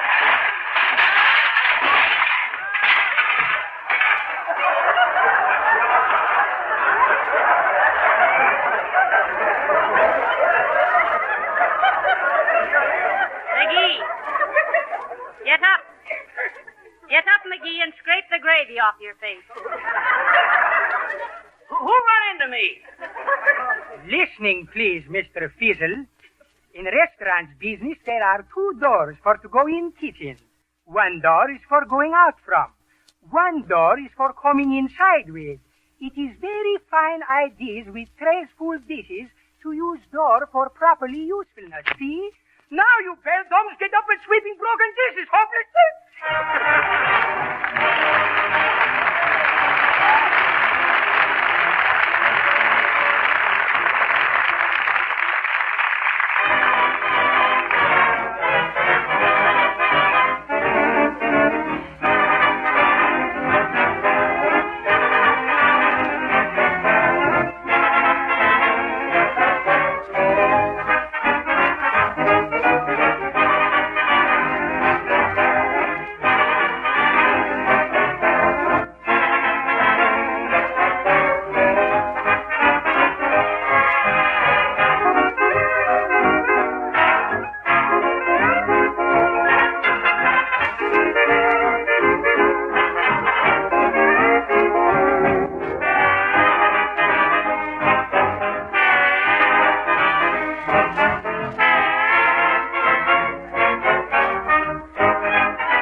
Before we go back to Mr. Nick DePopula's restaurant, I want to tell you that a great many restaurants, beauty shops, and stores of all kinds have found that proper floor care is a vital necessity to any business which depends on making a good impression on the general public. Floors that are wax polished are more attractive to customers, actually help business because they look so much cleaner and brighter. Managers of restaurants and beauty shops, as well as office buildings, find that waxing saves both money and time in the upkeep of large floor areas. Wax seals the pores and cracks of wood and linoleum against dirt and grime and does away with the old-fashioned methods of floor scrubbing. S.C. Johnson and Son Incorporated, Racine, Wisconsin, makers of Johnson's Wax, will gladly send any businessman or woman information and samples of their product, especially packaged and priced for use on large floor areas. Please write on your business letterhead. And now, our little solo violinist, Audrey Call, is going to play her own arrangement of With All My Heart. Fortissimo, carissima? No, pizzicato, kiddo.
Back in the DePopulous restaurant, we find that Fibber is going to get another chance to make good after he paid for his broken dishes. Here are Nick, Molly, and Fibber going through the kitchen. My, look how clean and shiny everything is, McGee. It is kind of bright at that, ain't it, Molly? And look at that roast chicken. Hot dog. I think I'll just try a leg and see how good the cooking is here, Molly. McGee, let things alone. Is he supposed to sample things, Mr. DePopulous? Those chickens is not supposed for eating. Oh, now don't give me that stuff, Nicky. I never could resist a nice roasted chicken like that. You hold her, Molly, whilst I rip off a leg. Say, I think I'm going to like working here. What's the matter? Why, that dad-ratted chicken is made out of cardboard. You see, wise people? Huh? I'm foretolding you. Those chickens is not for eating. He is for to be putting in the front window. Oh. That's what you get for trying to pull his leg, McGee. Ain't funny, Molly. What's in that door there, Nick? That is the linen closet. Tablecloth, napkins, aprons. How about the big door there. Is that the safe? Sure, Cupid. That's where I save my fresh meats from spoiling. Oh, the icebox, huh? Refrigerator to you, McGee. Certainly. It's a fine thing in a restaurant business for to have a big refrigerator. Come, see. Heavenly days. Look at the meat hanging in there, McGee. Looks like it'd feed the Army and Navy and have a little left over for the Marines. Marines? Yeah. My restaurant don't serve seafood. Well, it's kind of cold in here, ain't it? What'd you expect? To come in here and roast marshmallows? Now, look. On these hooks, I'm for to keeping biffs. Biffs? Oh, I get it, Nick. Kind of a steer house for stores and a storehouse for steers.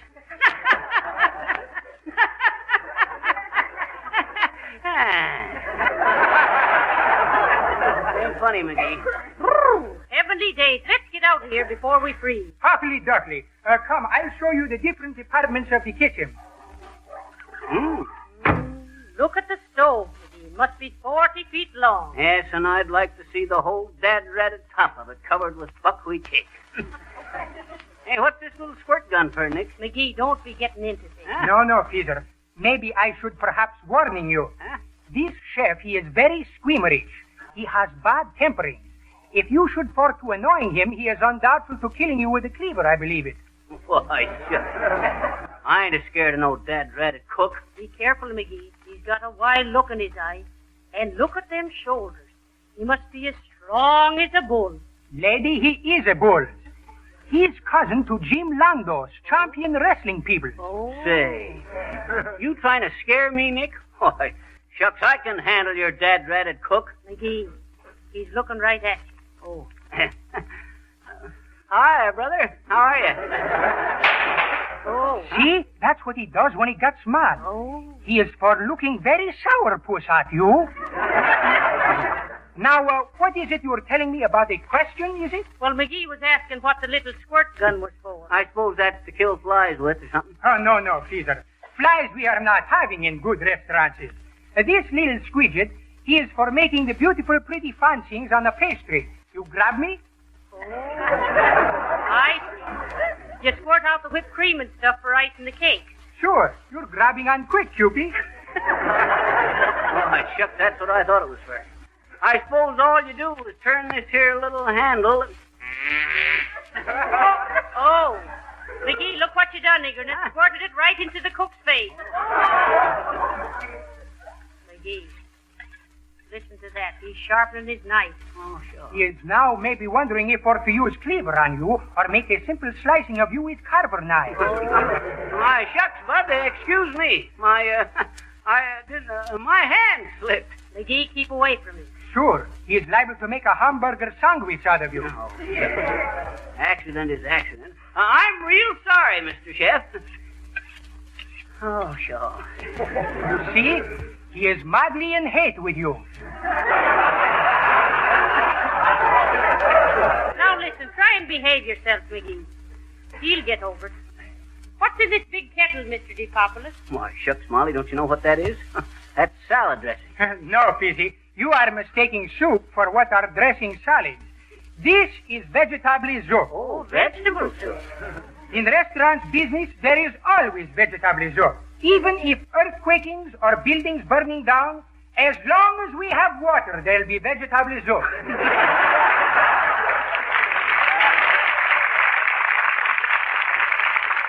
How about this block here, Nicky? I suppose the help uses that to play cards on when business is dull, huh? No, Fizzler. This block is for chopping cabbages for coleslaw. Oh, yeah, that's what I meant.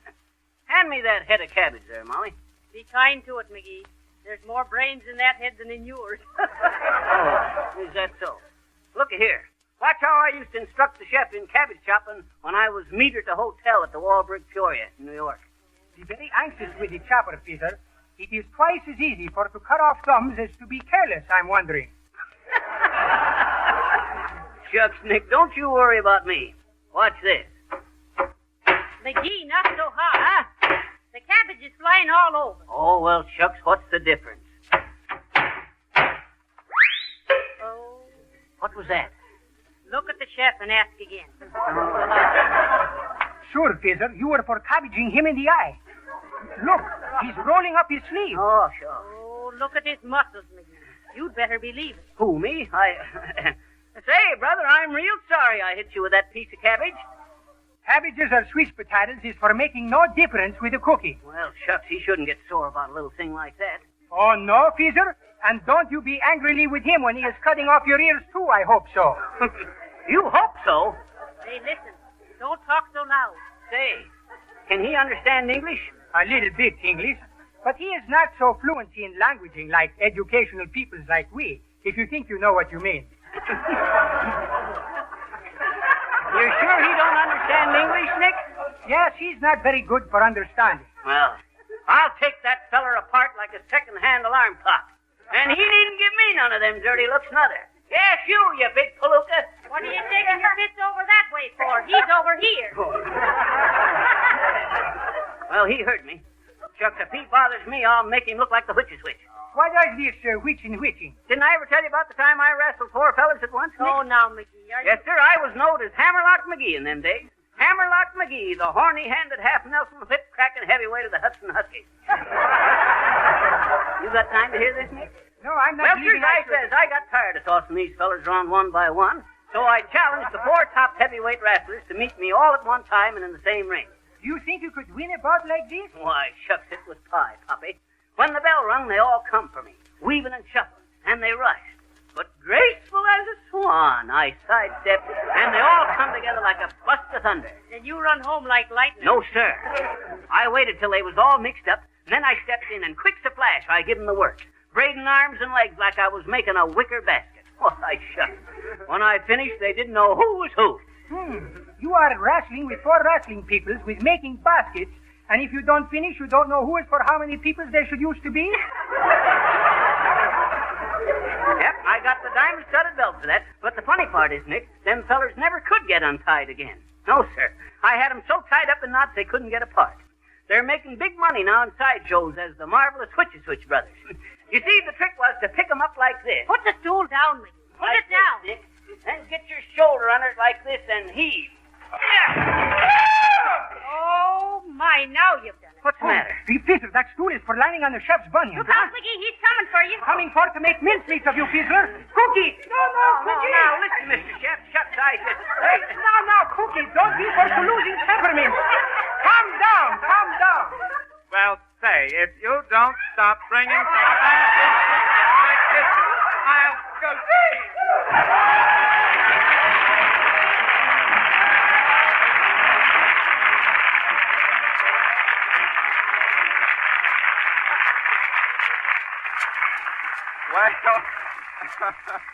Well, somehow we don't think Fibber's going to care for the restaurant business. Well, here is some food for thought.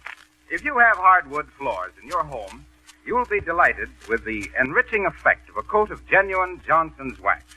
The best housekeepers have found that genuine Johnson's wax makes their housework much easier and keeps their homes looking bright and cheerful.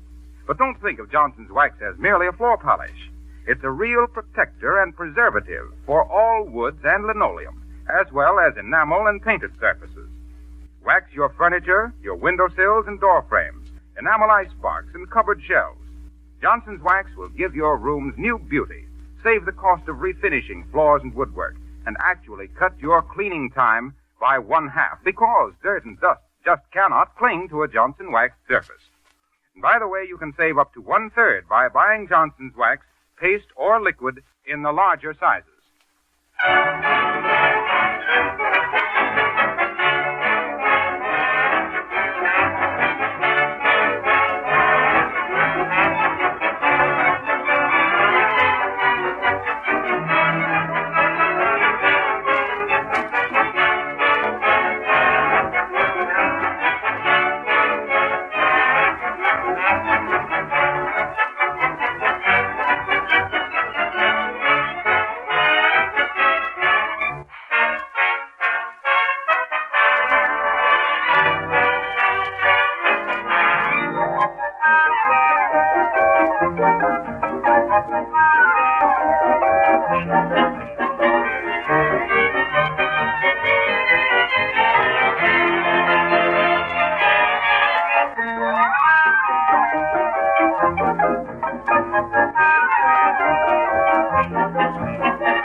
Marcelli and his band playing Hot Cha-Cha. And we'll meet you again next week at this same hour when Fibber and Molly invite you back to Wistful Vista for more hilarity, more harmony, and more, but need I say more? Until then, may I remind you that just as the best housekeepers use Johnson's Wax and Johnson's Glow Coat to keep their houses clean and shining, so the most particular car owners keep their cars sparkling with Johnson's Auto Wax and Cleaner. This is your old waxer of Floramones, Harlow Wilcox, signing off with a riddle. What's the difference between Fibber McGee and me? One wise cracks and the other cries wax. Good night.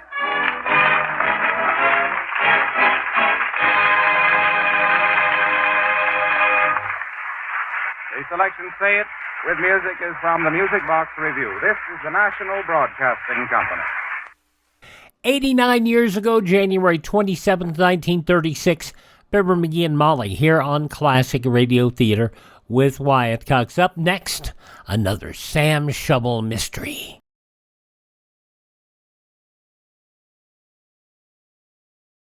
Civil defense is common sense. This is Fred McMurray. Home shelters can be built for as little as $100. Simple plans for building inexpensive home shelters are available free from your Civil Defense office. Ask for a copy of the Family Fallout Shelter booklet. Bud Abbott and Lou Costello from their ABC show. This goes back 76 years, January 27th, 1949. Yes, another Sam Shovel mystery. Hey, Abbott, what time is it? It's time for the Abbott and Costello Show. We're on the air for ABC here in Hollywood. Well, what are we waiting for? Let's go with the Abbott and Costello Show.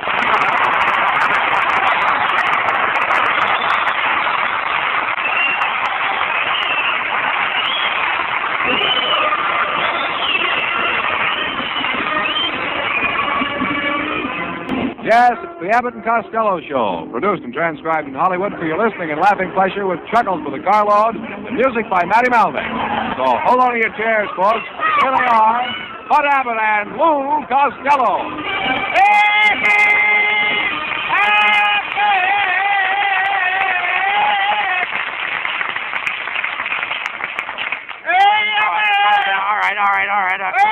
All right, what's all the excitement about? What happened, Lou?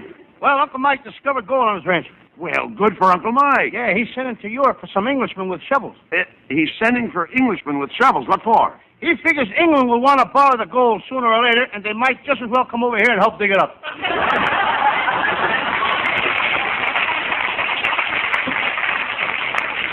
Oh, let's face it, Costello. Your Uncle Mike is a moron. Oh, no, he's not. No? He's going to be a great scientist someday. Right now, he's working on a new insecticide. He is? Yes. Last week, he got out his notebooks and locked himself in his laboratory with 10,000 mosquitoes. He released the mosquitoes and was going to write down the mosquitoes' behavior. And what did he write? Nothing. He was so busy scratching, he didn't have time to write. Just as I thought. He's as big a nincompoop as you. No, he's not. Right now, he's crossing a rubber plant with a banana. And what does he expect to get? A girdle you can slide into.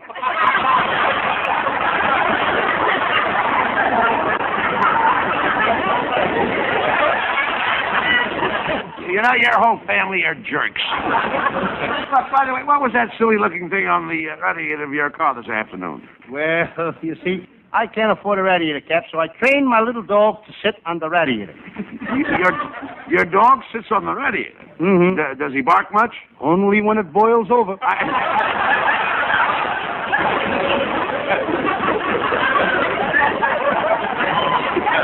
I gotta leave you now, Abbott. I got a job as a babysitter. You a babysitter? Yep. Babysitters are girls. Well, what's wrong with the man? My Uncle Jim Kelly was a sitter. He isn't around anymore, though. He isn't? What happened? While he was sitting, the warden pulled the switch. Oh, get him out.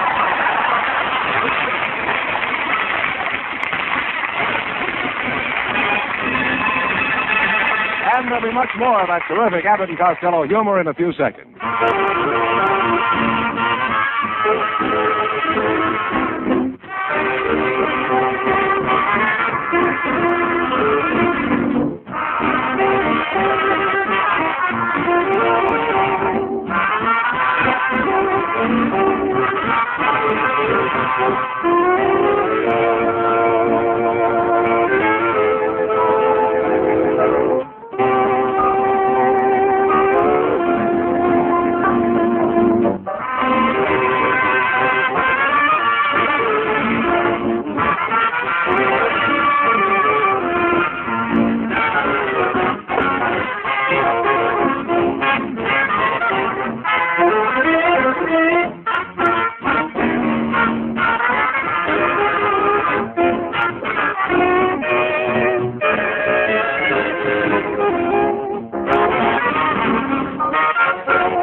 easy, take it easy. What are you so excited about? Calm down. What's the matter? I'm worried, Abbott. What do you mean? My Aunt May is in terrible shape. Well, what's the matter with her? She's got hallucinations. She thinks she's a taxi cab. She thinks she's a taxi cab? Yeah. Why doesn't Uncle Mike call a doctor? Why should he? She gets him to work faster than the Sunset Bus. How long has Uncle Mike and Aunt May been married, Lou? Well, it's just 20 years since they went on a honeymoon. Aunt May went to Niagara Falls, and Uncle Mike went to Miami. Wait a minute. You mean they weren't together on their honeymoon? No, Uncle Mike said that a honeymoon is the happiest time of your life, and why let marriage spoil it? Well, it's wonderful to think that your Aunt May and your Uncle Mike have been married for 20 years. Yeah. But really, Abbott, what's wonderful about it? Uncle Mike thought she loved him, but for the whole 20 years she hated him. Hated him like poison. And now they have 17 children. Wait a minute. If she hated him, why did they have 17 children? Well, it was her idea. She was just trying to lose him in the crowd.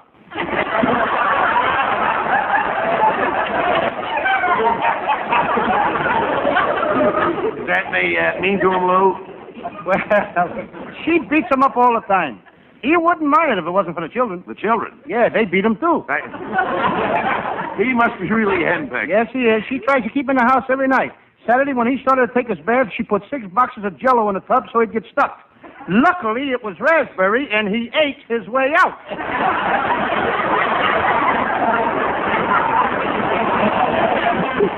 Well, they don't have a very happy home life, do they, Lou? No. Saturday night, Uncle Mike played pinochle all afternoon, and when he came home at 6 o'clock, there was no dinner on the table. Well, where was your Aunt May? Down at the bowling alley. She's down there 7 days a week. Well, that's a shame. Yep, Uncle Mike should have never got her that job setting pins. Well, look, wasn't your Uncle Mike married once before? Yeah, but his first wife passed away. Well, now that's too bad. Uncle Mike had such a tough time collecting the insurance that sometimes he almost wishes she hasn't died. What did your Uncle Mike do before he got married, Lou? Well, he was quite a Romeo, Abbott. For 2 years, he carried a torch for a girl in Pennsylvania. He carried a torch for a girl in Pennsylvania? She was a coal miner, and it gets pretty dark in those tunnels. Didn't he ever work for a living? Sure, he had a job in a canned soup factory. He was in the chicken soup division. He was a dragger. Now, wait a minute. What are the duties of a dragger in a canned soup factory? Very simple. When a 1,000-gallon tank of hot water was ready, he'd drag a chicken through it. Well, it's no wonder your Aunt May fights with Uncle Mike. Yeah. You should have seen Aunt May Sunday night, Abbott. She was so mad at Mike that she said she was going to pack her suitcases and leave him forever. Now he's really worried. He is? Yep. She ain't even started to pack her suitcases yet. What a couple they are. Mike isn't a bad-looking guy, but I can't see what he ever saw in your Aunt May. She was very popular in Patterson when she was a young girl. She was? Yes, the Patterson Electric and Power Company voted her Miss Alternating Current of 1915. Costello, that's about the year you were born back in Patterson, isn't it? Yes. I'm Patterson's favorite son. What do you mean? Just last week, the people of Patterson erected a statue in the very spot where I was born. The spot where you were born? Where was that? Right in the middle of the Greyhound bus depot. You were born right in the middle of the Greyhound bus depot? It was raining and my mother couldn't get a taxi. Now, tell me, you talk like an nincompoop. Tell me, does your whole family suffer from stupidity? Indeed not. They enjoy every minute of it.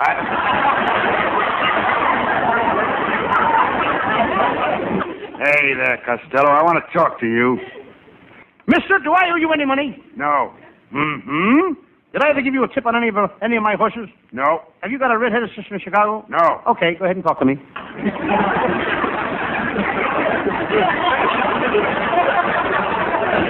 Do you give away prizes on this program?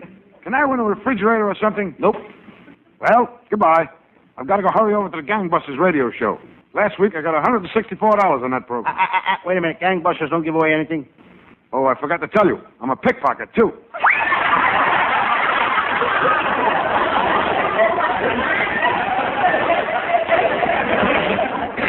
Now I know where I saw that guy, Abbott. It was the 30th anniversary party. Yours. Remember you had a swimming pool filled up with bourbon? Yeah, the whole swimming pool was filled with bourbon. What fun. Yes, I never saw so many people going down for the third time with smiles on their faces.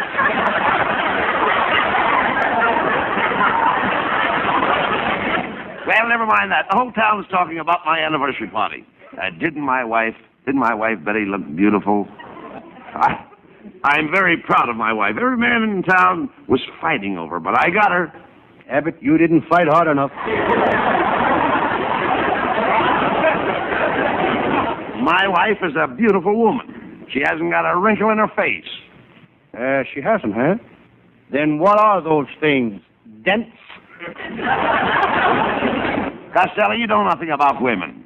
I don't even know why I even discussed the subject of women with you. Well, it's not my fault, Abbott. I led a very sheltered life. Then I met a lovely little redhead, and I learned about women from her. You did? I'll never forget our first date. We sat on the riverbank in the moonlight. She moved closer to me, then I moved closer to her. Then the moon went behind a cloud. Then it happened. Wow, she let me tighten a string on her ukulele. Didn't she kiss you, Lou? Yes. Did you like it? Oh, boy. How did it make you feel? How did it make me feel? Yeah. Did you ever stand on a hot buttered waffle and have somebody pour maple syrup down your spine?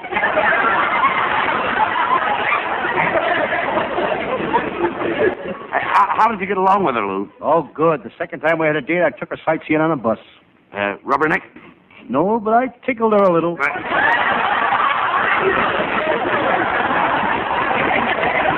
Hello, boys. Hey, look, Costello, it's our secretary, Viola Vaughn. Well, Viola Vaughn. That's my line, Lou. Take it. Well, Viola Vaughn. I understand you bought a new car. How do you like driving in California? Well, it would be. That's your choice.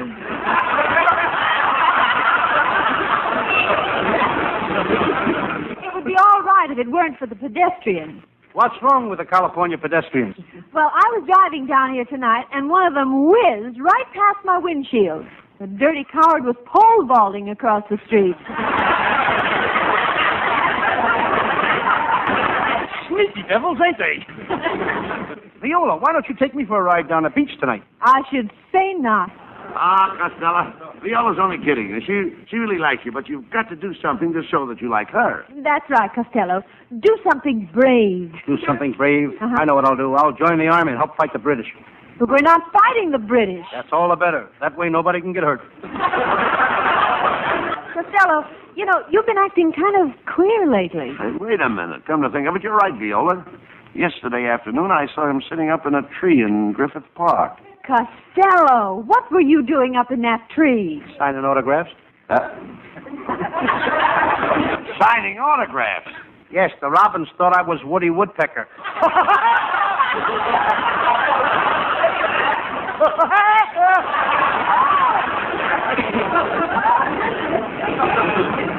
Costello, here's another thing. Why do you always carry an umbrella on your arm? Why don't you get a girl on your arm? You know, a girl is much nicer than an umbrella. Oh, I don't know, kiddo. When you're through with a girl, can you fold her up and hang her in a closet?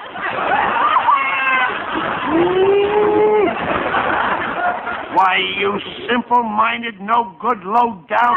Now, just a minute, Mr. Abbott.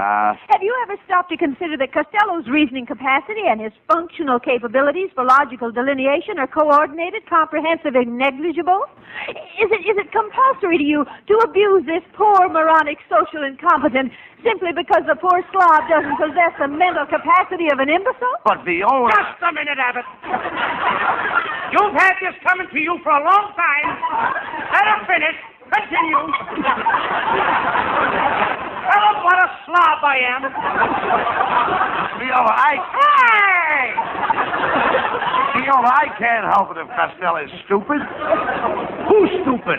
I want to tell you something, Abbott. I'm always studying, always reading. I just finished a book called When Frankenstein Meets the Wolfman in Dracula's Garden, where the Spider-Woman killed the cat girl. What's the story about? Two bums living in the La Brea tar pits.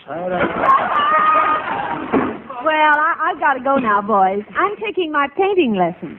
Do you paint? Oh, yes. I draw birds with charcoal. I paint flowers in watercolor. What do you do in oil? Fry potatoes. Come on, Costello. You know, Abbott, there's a girl going places. She is? Yes, sir. And if she hurries, she can be the first one in line to collect her unemployment insurance. I'll get him out.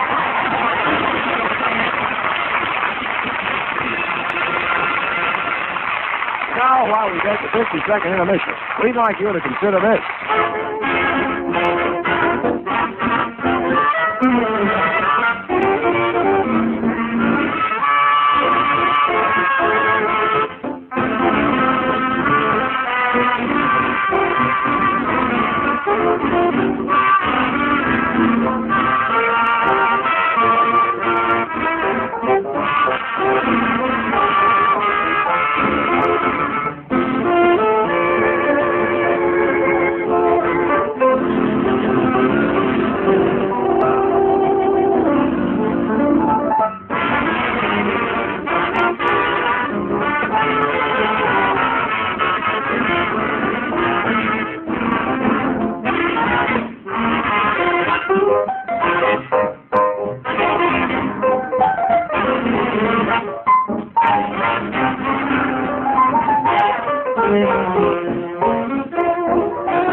is, ladies and gentlemen, that singing star of the Abbott and Costello show, Hal Winters.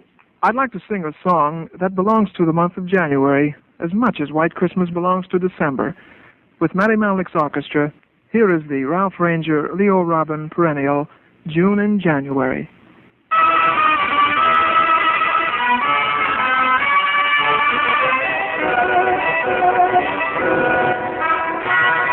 It's June in January because I'm in love.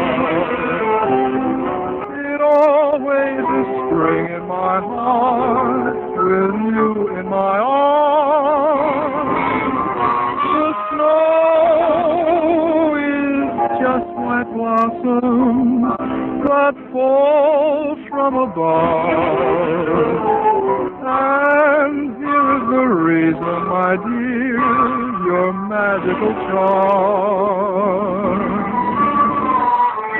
The night is cold, the trees are bare, but I can feel the scent of roses in the air. It's June in January because I'm in love, but only because I'm in love with you. The night is cold, the trees are bare, but I can feel the scent of roses in the air. It's June in January because I'm in love, but only because I'm in love with you.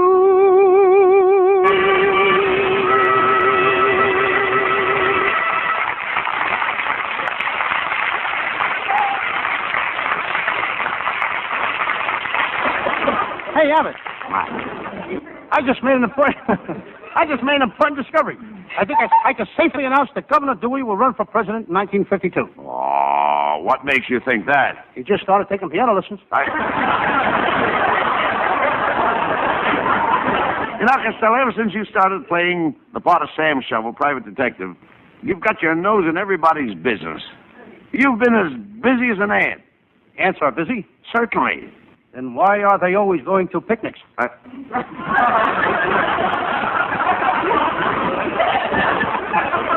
When you talk sense, what is that letter you have in your hand? Well, Abbott, it's another fan letter. Listen to this. Dear Lou Costello, a Sam Shovelly detective, you are the greatest thing on radio. I love your show. But my wife won't listen to it. She says she needs you like she needs a hole in the head. I'm sending her to see you tonight. Mr. Costello, there's a lady to see you. What does she look like? She's a short, fat woman with a hole in her head. Oh, never mind. What is your Sam Shovel detective story for tonight, Luke? I think I'll do one of my old Western cases. I call it the case of the general who opened up a drive-in and was caught selling horse meat, or Custer's last hamburger stand. Well, now you're talking. Let's do it.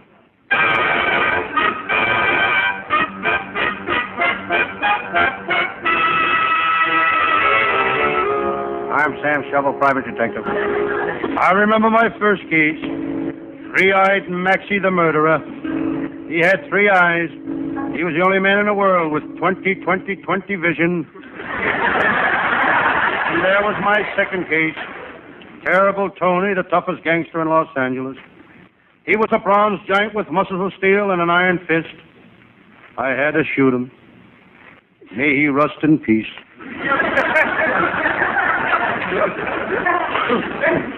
15 years in the detective business takes a lot out of you. But I feel as strong and vigorous as the day I started. Right now I could tear Superman in half. But I don't want to ruin the rest of the paper.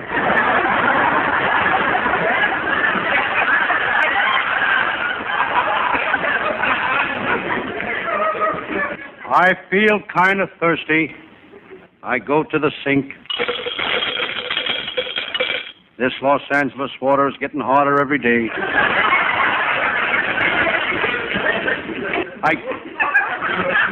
I glance out of my window. There's the headquarters of the Republican Club. On the window there's a sign, GOP. I just found out what GOP means. Gone out permanently.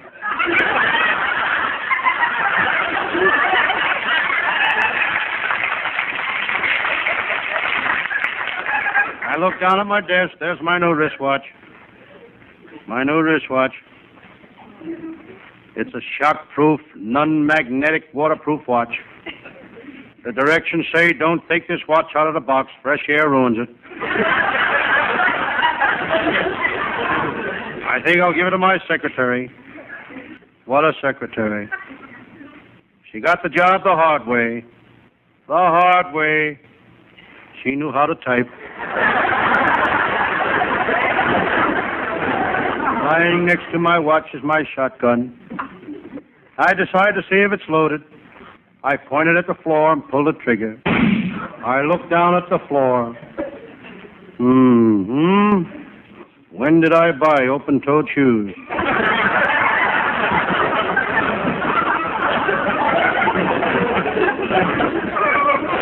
I reach in my coat pocket. Here's a wallet I found last night. I hope I can find the owner.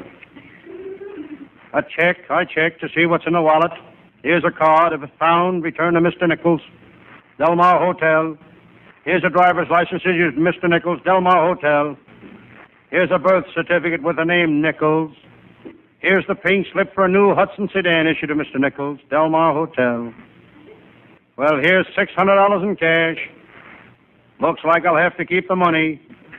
Serves that guy right. He should carry some identification.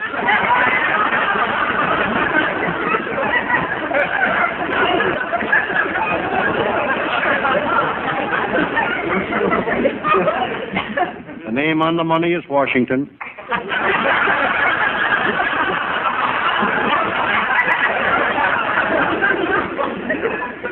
Now, let me see. Oh, yes. It's about time for my pal Lieutenant Abbott of the Homicide Squad to show up. Abbott had a pretty tough week chasing crooks. Monday night he was held up on Main Street. Tuesday night he was held up on Broadway. Wednesday night he was held up on Sunset Boulevard. If Abbott would stay out of those saloons, he wouldn't need anybody to hold him up.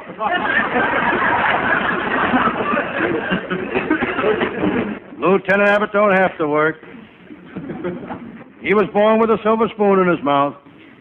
This was okay until he found out that all the other kids had tongues.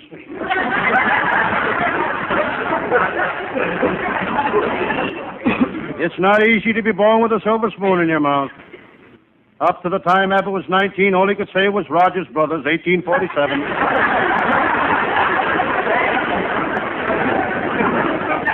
Before he became a detective, Abbott was a motorcycle cop. He was the only cop on the force that had traffic eyes. Real traffic eyes. They'd always look both ways before crossing each other. No matter what case Lieutenant Abbott goes out on, he's never stuck. Hello, Sam Shovel, private detective speaking. Hello, Sam. This is Lieutenant Abbott. Sam, what time do the vaults open in the Fourth National Bank? At 9 o'clock tomorrow morning. Not till 9 o'clock tomorrow morning? That's right, Lieutenant Abbott. You can't get in those vaults till 9 o'clock tomorrow morning. Who wants to get in? I'm trying to get out.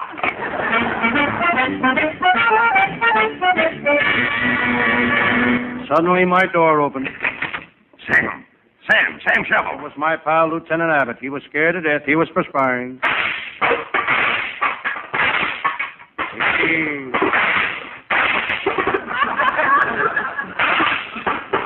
He was sweating bullets.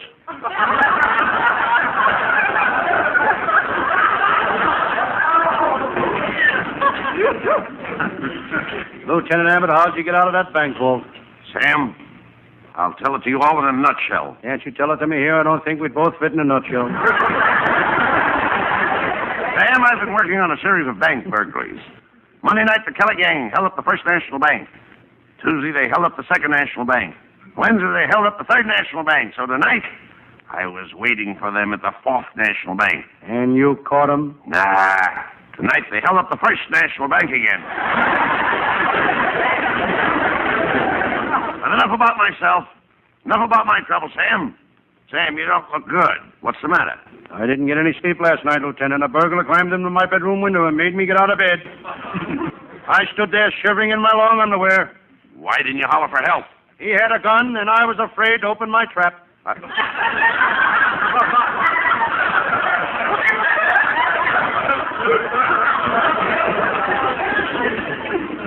After the burglar left, I still couldn't get any sleep. I was worried about my brother Pat.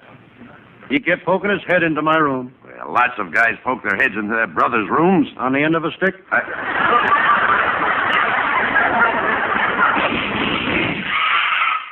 Sam, did you hear those shots? They came from the office next door. Who runs that office next door? An organization called the American Society of Patriotic Americans for the Preservation of Freedom in the United States of all and for all patriotic Americans. What do? They're foreign spies.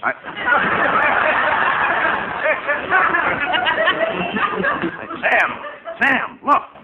There's the guy that did the shooting. He's coming in here. He's got a gun. So this is the place I've been looking for, eh? Where's Sam Shovel, the private detective? What do you want with him? I'm going to kill him. I hate radio detectives. I hate them all. The Thin Man, the Fat Man, Ellery Queen. But most of all, I hate Sam Shovel. I'm going to gouge his eyes out. I'll fill him with lead. Now, who are you? Oh, I'm just an ordinary police. Honest, mister, I'm not a radio detective. And you? Who are you, fatso? Well, I'm, I'm the... Don't stand there, Rabbit. Hand me my cookbook. Cookbook? Who are you? Don't you recognize me? Mary Margaret McBride. Oh, so you're the one that gives out those recipes, huh? Mm-hmm. Well, if there's anything I hate worse than radio detectives, it's those recipe programs. I'll kill them all. I'll kill them like a... Get out of here!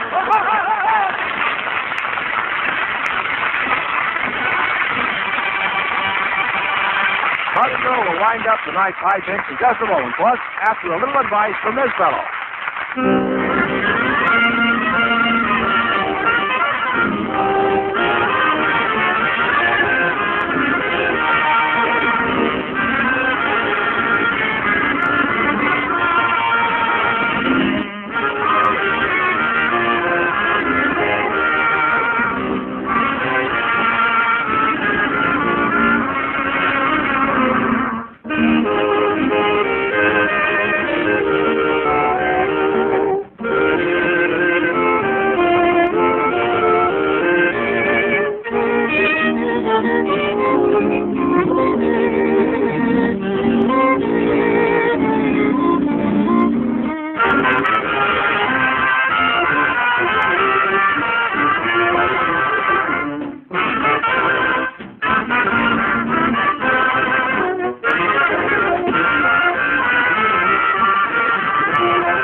Costello, are you sure the folks at home like this Sam Shovel series we're doing?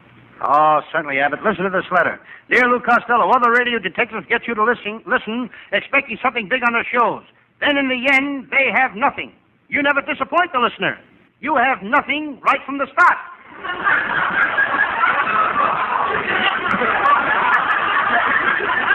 Well, that's quite a compliment to our writers. Oh, sure. And I'm glad they heard that bear letter, folks, because our writing staff is headed by Eddie Foreman with Paul Collins, Pat Costello, Martin Raggaway, and Leonard Stern. And our producer is Charles Vander. See you all next Thursday. Good night, folks. Good night, everybody. Good night, everybody. Good night, everybody. Out of there.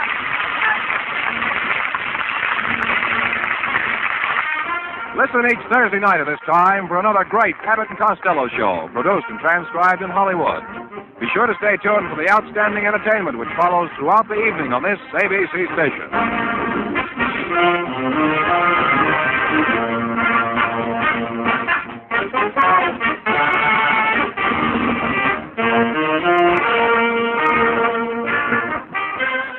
"76 years ago, January 27th, 1949, Bud Abbott and Lou Costello here on Classic Radio Theater with Wyatt Cox. Up next, Claudia.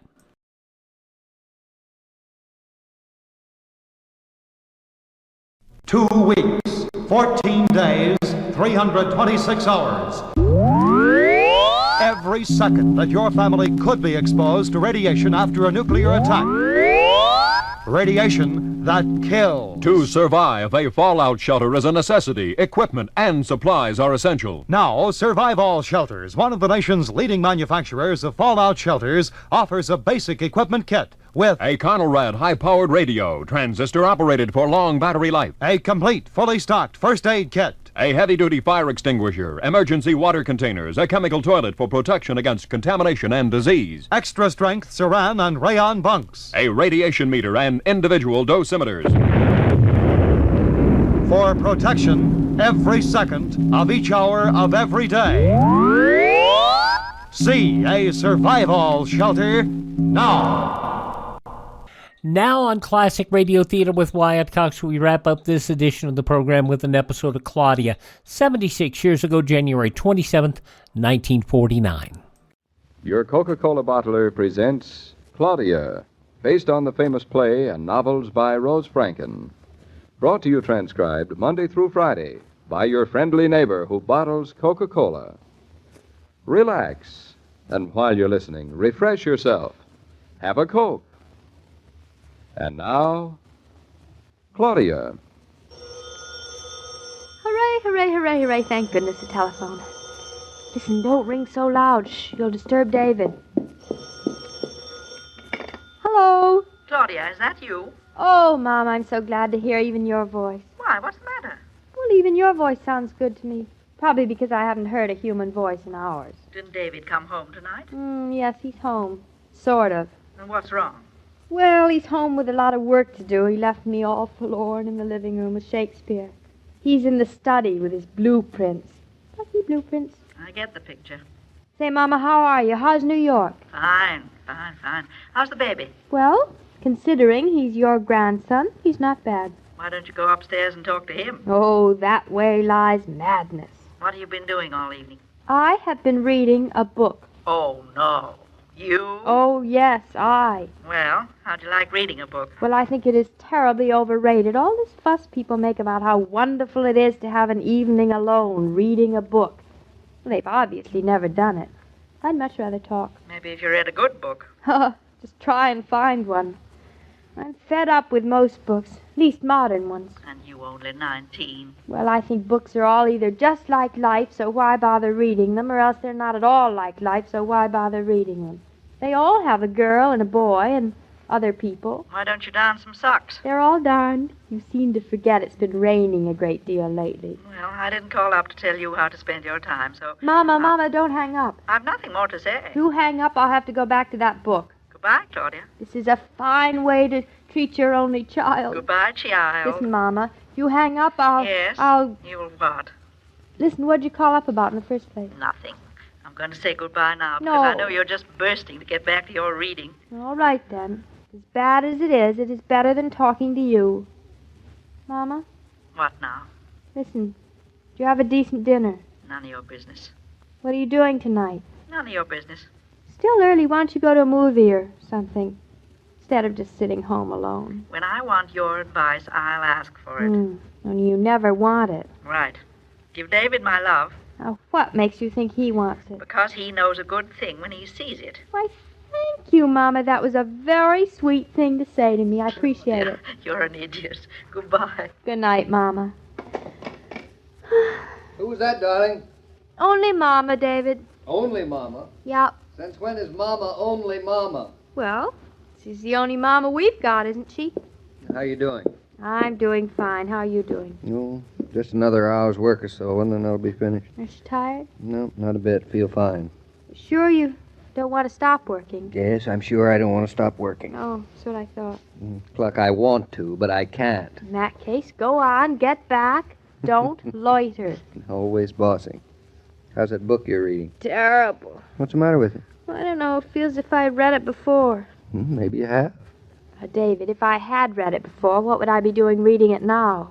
I would not attempt to fathom your mind. The reason it feels as if I read it before, it's like every other book I read before. I was just telling Mama, I know exactly what happens. What happens? Well, how would I know? I haven't finished. Look, you just said No, that... no, skip it. Here, give it to me. Oh, no, darling, you'd hate it. You wouldn't read it for 5 minutes. It's such bad style. Oh? Since when are you a literary critic? Well, I know a well-written book when I read it. You do. I love Dickens, and I love Mark Twain. Grimm's fairy tales, I like Hawthorne, too. Short stories like O. Henry, I like them. This book, and it's a bestseller, too. I hate it. Here, let me see. Here. He was angry with her. So angry that he knew he loved her. Now, can you imagine? One could hate only somebody one loved so much, and as he looked at her now, he felt a fist inside him, pulling at him, making him want him to rush to her. I see what you mean. I bet you thought I didn't know a good book from beans. I thought no such thing. Well, think what you will. I will. But if you think I'd have married a woman who likes reading trash, you just don't know me at all. David, I think this is the time to confess something. All right, go on. All right, speak up. Well, it's just that I don't like books with history in them, even if they're good. I know. You never were any good at history. You don't think that's awful? No one's perfect, not even my wife. Now, that's sweet of you to say so. Oh, David, you want to go back to work? I'll find something. Isn't there one book in the house that you haven't read? Of course, but I haven't read that one. It's because I didn't want to before, so why should I want to now? No, darling, stop fussing about me. Go back to your work. Go on. You'll be through work sooner. I can't have you sitting around with nothing to do. It'd wear my conscience thin. Since when? Is that all the thanks I get? No, I didn't mean it. You're very sweet. No, that's worse. I repeat, go back to your work. Stop talking nonsense. I will manage. I couldn't work knowing that you were pining away with nothing to read. Well, I'll comb Shakespeare. Come here, Shakespeare. Here, kitty, kitty, kitty, kitty. Why don't you read him instead? I have. You want to hear a quote? Yes, I'll hear a quote. Forsooth. Who is Sooth? Ouch. I suppose you thought I meant the deep sooth. Now, that should drive you back to work. Go on. You'll be up all night, and I get so sleepy. Say, I think I have a book for you to read. David, I told you I read every book in the house. Wait a well, minute. Practically. David, you don't know how long the days can be up here. Endless. I have even been thinking of joining the library. Do you think I should... David, where are you going? Upstairs to get it. Oh, listen, come back here. I don't want you to make a trip upstairs for nothing. If it's upstairs, I probably read it anyway. I don't think you have. Well, listen, just answer me the questions before you go running upstairs in vain. Firstly, is it a book with some excitement in it? I mean, you know, a book where things happen. Things happen in this book all the time. Oh, is there murder in it? Yes, there are murders in it. Many murders, as a matter of fact. Well, what about the style? The best. Love story? Yep, love stories, too. Well, David, if it has murders and love stories in it, it's probably trashy. I told you I hate trashy books. This book I was reading, very trashy. You won't find this book trashy. Is it trite? No, not trite. You've probably heard a lot of the things in it, but no, it's not trite. Is it an old book or a new book? It's a bestseller. I'll go get it. I'll be right back. Bestseller, and I haven't read it. It's funny. Usually I don't like bestsellers, though, David. I'm warning you. Well, I'll go up and get it in any case. If you don't like it, there won't be anything lost. Awfully sweet of you to bother about me. I wish you wouldn't, though. No bother. I feel very guilty taking you away from your work. I expected this sort of thing when I got married. What else did you expect? It would break your heart to hear. No. Darling, listen, you really didn't have to go all the way up and get me that now. All right, here we are. Here's your book. David, this book is the Bible. That's right. Have you read it? Of course I've read it. I've read it ever since I was a little girl. I read it in Sunday school. I know you've read the Bible, darling. Everybody has to a certain point, but have you ever read it as just a good book? What do you mean? Well, it's all of the things that I told you it was. Written in the most beautiful style. Listen to the language as you read it. Still, it has adventures in it, and murders in it, and and love in it. Some of the greatest stories ever told are in it. You know, you're amazing. Now here, if you're interested in a murder story, you can read The Murder of Abel at the hands of his brother Cain. Right here now. Abel was a keeper of sheep, but Cain was a tiller of the ground. It's a very ancient conflict, and it's quite a story. Well, I guess a person just doesn't know a man, even if she's married to him a year and a half. And if you want a real story of adventure, there's the story of how Joseph's brothers were jealous of him and threw him into a pit in the desert, and then they brought his coat of many colors home to their father. And they said that Joseph was killed in the desert by a wild beast. Yeah, that's quite a story, too. David, you know, I never read the Bible except on Sunday. I mean, I never thought of it as a book to read. Now, if you want a story of love, there's the story of Mary and the story of Stephen, the story of Paul and of Deborah. Yeah, there are quite a few stories in the Bible. Think that you've been hiding this from me all this time. What's that, darling? Haven't you heard a word I've been saying? Well, haven't you heard a word I've been saying? Well, I was talking. Yeah, I was, too. I was telling you about some of the stories I thought you'd like to read. You know, there's a whole life in you, David, that I know nothing about. Isn't there? Ah, nonsense. Well, there is. Don't say nonsense. It's true. You know it. And I didn't. David, why have you kept all this a secret, sort of? Well, I haven't kept anything a secret. I've kept nothing a secret, and it's nothing to oh and ah about. Oh, that's where you're wrong, darling. Oh, this is the best part about marriage. What is? Well, there's so much to learn about you and from you. Don't roll your eyes around like that. Yes, ma'am. You just can't take a compliment with good grace, can you? No, ma'am. Give me the book, David. I think I'd like to read it. Yeah. Let me pick you a good story. Right. Mercy. There's so many of them, I don't know which one to choose. David, will you do something for me? What? It's nice. All right, darling. Read aloud to me, David. I mean, if you have a moment. All right, we'll take a moment. Here we are. The Book of Ruth. Do you know the story of Ruth among the alien corn? Read it to me. It's quite a tale, and it's not the least bit dated. There are many Ruths these days sent out of their country to a foreign land. Here, I'll read this part. And Ruth went and came and gleaned in the field after the reapers. And her hap was to light on the part of the field belonging unto Boaz. And behold, Boaz came from Bethlehem. The red cooler that invites you to have a Coke is a familiar and welcome sight on the highway, in shops, at theaters, sports events, and all sorts of public places. There's a white cooler which can be just as inviting, and that's the refrigerator in your own kitchen. Keep your white cooler well stocked with Coca-Cola, and you'll be able to pause and refresh whenever the spirit moves you. Hello? Joe King speaking. This is Mrs. Brown. How are you, Joe? Fine. Good to hear your voice again, Mrs. Brown. Tell me, is Claudia busy now? Why, she's just settled down with a book, a good book. Then don't disturb her. I'll speak to her in the morning. Say, Mrs. B, when are we going to see you up here? Soon, I hope. Coming up for the weekend? Well, we'll see. Good night, Joe. Good night, Mrs. Brown. As I was about to say, every day, Monday through Friday, Claudia comes to you transcribed with the best wishes of your friendly neighbor who bottles Coca-Cola. So listen again tomorrow at the same time. And now this is Joe King saying au revoir. And remember, whoever you are, whatever you do, wherever you may be, when you think of refreshment, think of Coca-Cola. For Coca-Cola makes any pause the pause that refreshes.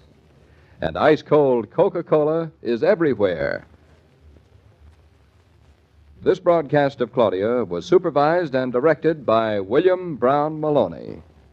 76 years ago, January 27th, 1949, Claudia. Curl up with a good book. You can get some interesting books over at classicradio.stream and help support the program.